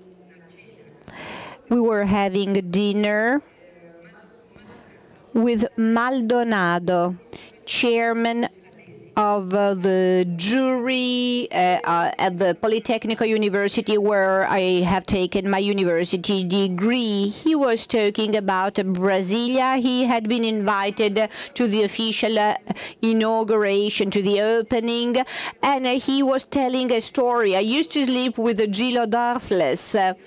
A long story, a very fascinating one. He would tell us that in the hotel there was a very long corridor with some paves. It was very hot, and he was walking slowly. There has been a fire. The hotel has been partly burnt during the fire. It has been refurbished. It has now changed. Then I was lucky enough to do this installation for the triennial exhibition in Milan last autumn. There were all designers from all over the world. We have been playing and thinking about the concept of elapsing time. We could devote many conferences to the topic.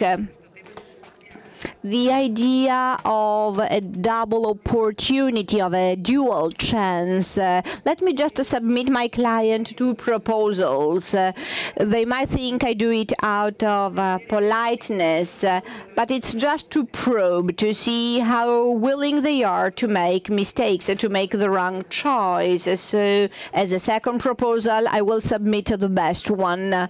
You need to find ways of convincing, of leading people to choose, to make the right choice. The fast track is a sign of modern times. Fast track leading us to do wrong things because we don't have enough time to enjoy a nice conversation among friends. The fast track was another element in the exhibition. It could be a privilege if you have to take a flight, but the fast track is not always a privilege because you have to follow the fast track and there's no way out. Inside there was a divertissement. It's a tribute to my work with Moroso. Over time, we produced a number of products. I went to them and I said to them, let's make an experience with the time machine. It's a fascinating theme to me. It's the only theme relating to a machine that doesn't work. We haven't been able to design such a machine. We're far away from that. It remains science fiction dating back to the 60s and 50s and 70s. We tried to put together different pieces. We built this horrible monster, which was you could try and move in time, which of course couldn't be achieved. This is a video, but it doesn't work. I already know, so don't worry. This is a very nice setting. I tried to put a couple of examples of things that I did. They represent opportunities that I particularly liked. I said to myself, how wonderful that they are asking me to do this. They asked me to participate in the Biennale in Venice to produce a number of glass objects with Murano manufacturers. Last spring, I was with an Italian assistant. You know, usually they work from 6:30 in the morning to 2 p.m., so they finish working very early. So I ended up producing a number of kilns and vases. I never worked on this material before. I came with drawings, but then I drew animals, and he said, well, I don't want drawings. So we immediately started working very quickly, and then he started saying, okay, you draw on the floor. And I kept drawing on the floor, and it took the exact measures instantly. from the floor, and he would finish the vases. But, you know, the material was glass, and the furnace was fundamental. So the glass was really hard, and so he used these hand pieces. They are wonderful design objects. I started getting lost in that setting, and I got a fixation of those hand pieces. And so I said, okay, let me design a vase with those two handles. And it was the last tribute to the collection. This is the only object I really love. That's a synthesis. At the end of your work, you end up understanding something of it. And I was really happy. I would throw everything away. This is marble, and it's a material that costs so much. It's so powerful, so... What? No, I mean, it's not for me. I didn't want to work with marble. They obliged me to work here on marble for the State University. It's the fault of this person sitting in the first row. So I had to participate in a project where everybody was working on marble, and I was very perplexed. But one of the craftsmen working on marble, they have incredible skills which we have to defend and protect because they're wonderful. It was a lady, actually. She was very open and very inspiring, and she wouldn't let me go away. So she kept saying, we have to work together, we have to use marble. So we started. I went to her firm, and she showed me, this is the raw material. That's what we get. It's impressive. But then they square it out, and they only use the lower part. And all those wonderful things around that you would use, they have to discard it. Sometimes they produce marble powder, which is used in toothpaste and other things, but I will not get into those details. And so she showed me what you can do with the waste. So I said, okay, maybe we can work together, but if you let me use the waste, we are making wonderful things. She works for Dubai, for many other places worldwide. So she puts all the waste, small pieces, into this separate room where I can work. So I get all different types of marbles, and I experiment with that. Now we mix pieces with resins, and you see here we produce parqueting tables, and then various small pieces that we work with dedicated machines. But I only work with small pieces. So in the end, a material which is absolutely noble, and I thought it was very far from my mind, from my interest, is actually very good. I mean, I'm drawing a lot of satisfaction from that. I started working with these craftsmen, and I got in touch with a side market. This is something new. It's another tribute to Bruno Monari. I remember when I was in university, and Castiglione would say, one day he was saying, well, Bruno went to Japan one day. He took a Xerox machine, a photocopy machine. Sorry, my Italian is very bad. So he made a photocopy of a drawing, and when he had to press a button, he showed the Japanese that by moving the piece of paper, something new would be produced. I was talking to another Italian company, Glass Italia, that's the name, and they said, you know, everybody's working well, but they're working on transparent products. We have a silk screening machine, but nobody wants to use it. Would you like to use it? And so I started experimenting on 3D. It's a sort of graphic design on 3D, and it's very nice. I also work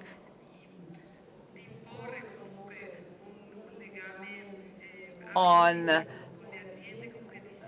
the connection between myself and mass production companies, as if we were working on small series.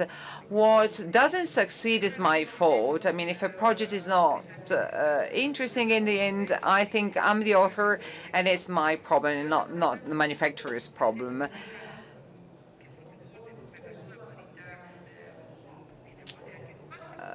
There is a company which is often criticized because has become bourgeois.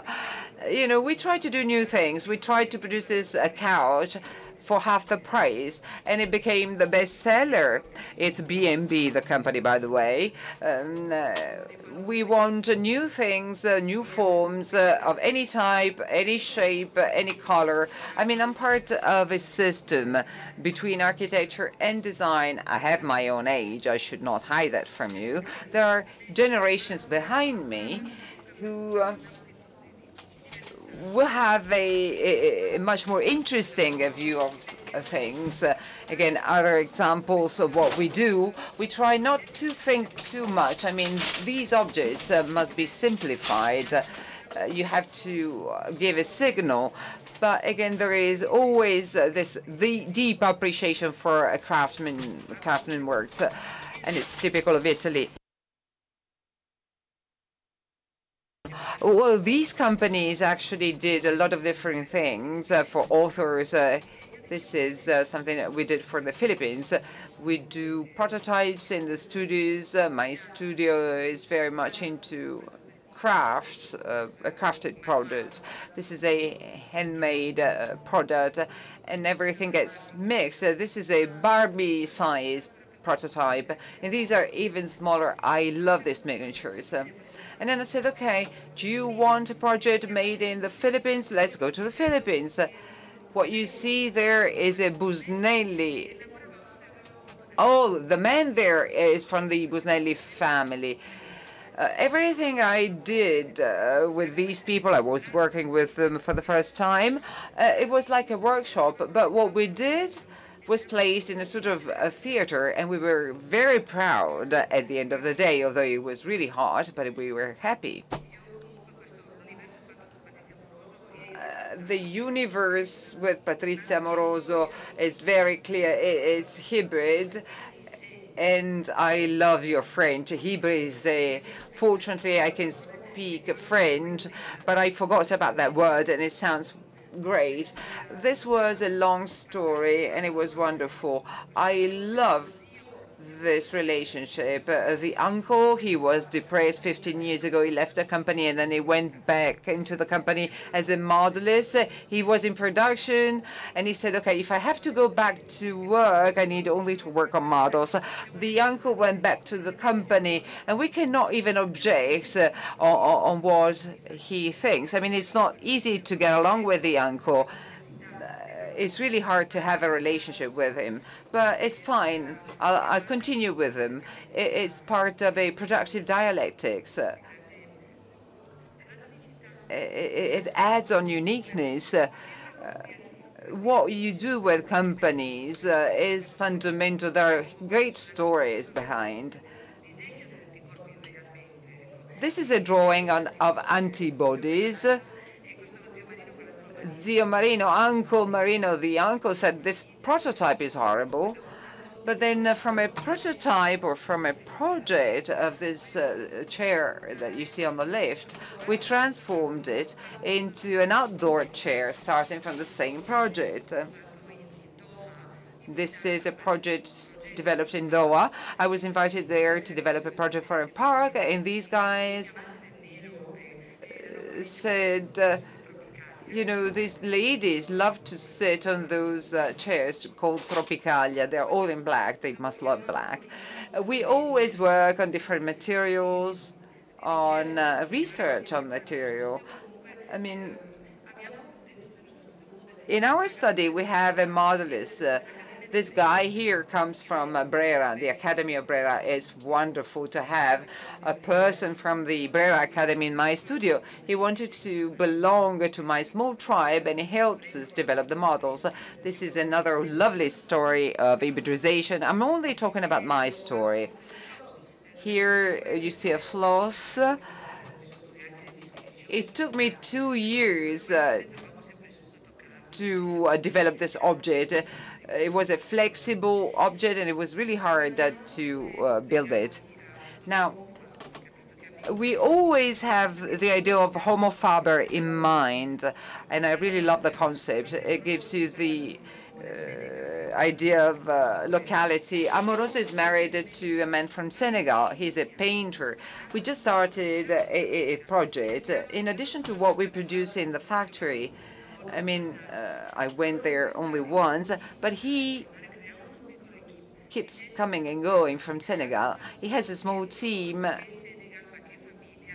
The word they produce is typically amoroso, but it's typical of Senegal, and it's a cross-fertilization. It's something that we really love, but it's hard to carry on with this project. So work is done in Africa, and the time there is different. I went to Africa, and I met Peter Mabeo.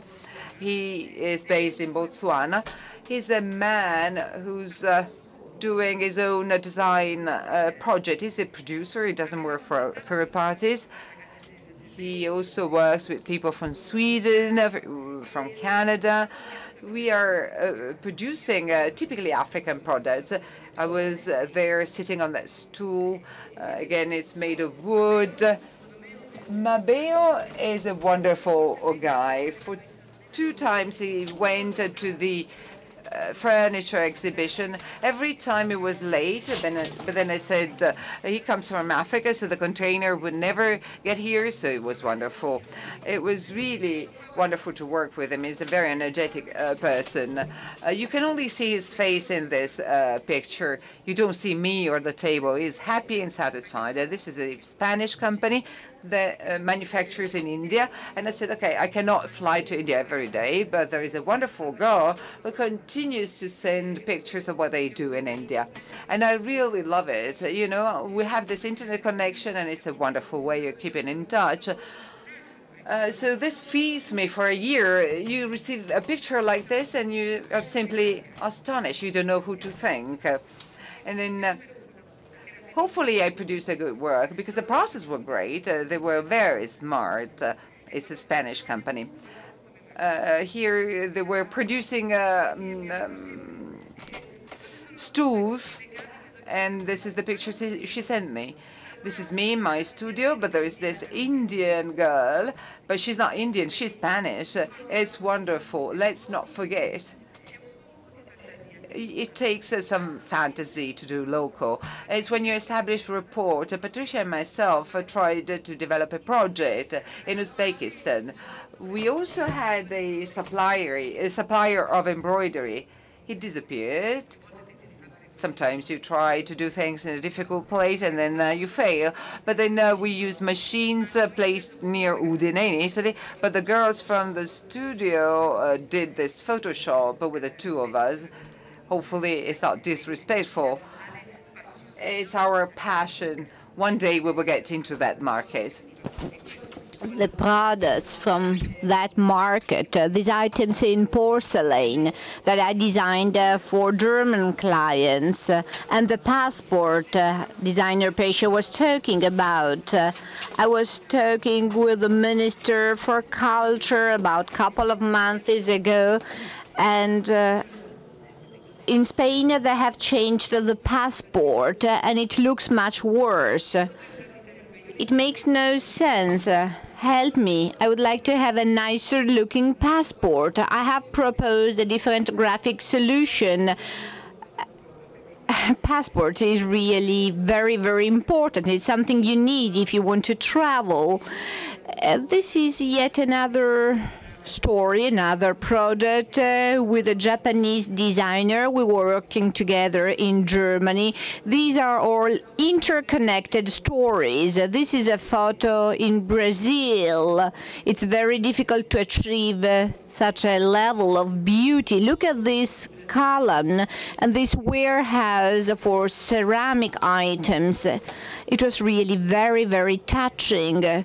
Or this year, I'm going to present a project for Baccarat, for the glass maker.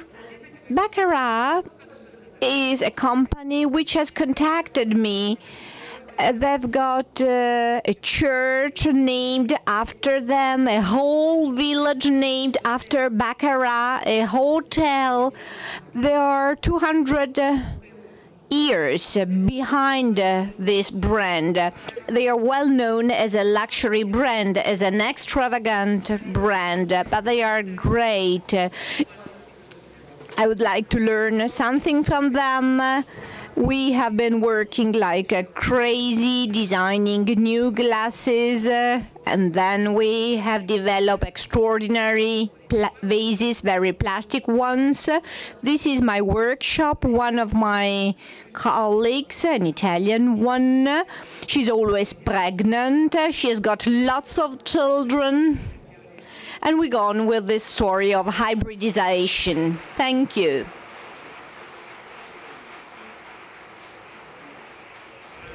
Thank you very much, Patricia. You are an extraordinary speaker. She was also drawing the conclusions for us. She's helping me in the final task of making some conclusive remarks. Let me just invite Gilda Boiardi for inviting us. I would like to close by thanking Elena Baturina, who is following us from London. I would like to thank Be Open because they have allowed us to start this dialogue. Let's just exchange our stories and experiences today. You have heard many different perspectives, different cultures and contents, and this is the real soul inspiring the Be Open project, which will go on in London and New York. We hope this is going to be a long-term project. The Be Open team, Elena Baturina, have invested $100 million for the next few years. We would like to thank all of you and the audience. You're still here, 22:09, despite the fact that you're all very busy. I hope you have really enjoyed being here with us, spending 3 days with us. I would like to thank Gilda, the Interni magazine, the organizing staff. Good evening. I would just like to thank all of the speakers we have had during the last 3 days. They were all very passionate.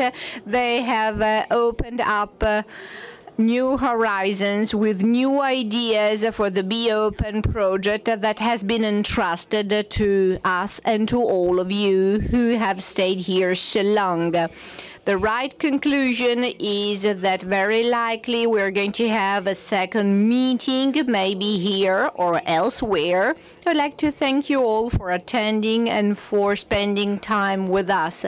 Time was instrumental to understand things which were in our mind or in our memories. You have helped us embody these ideas and find a better expression for them, an outlet. Thank you.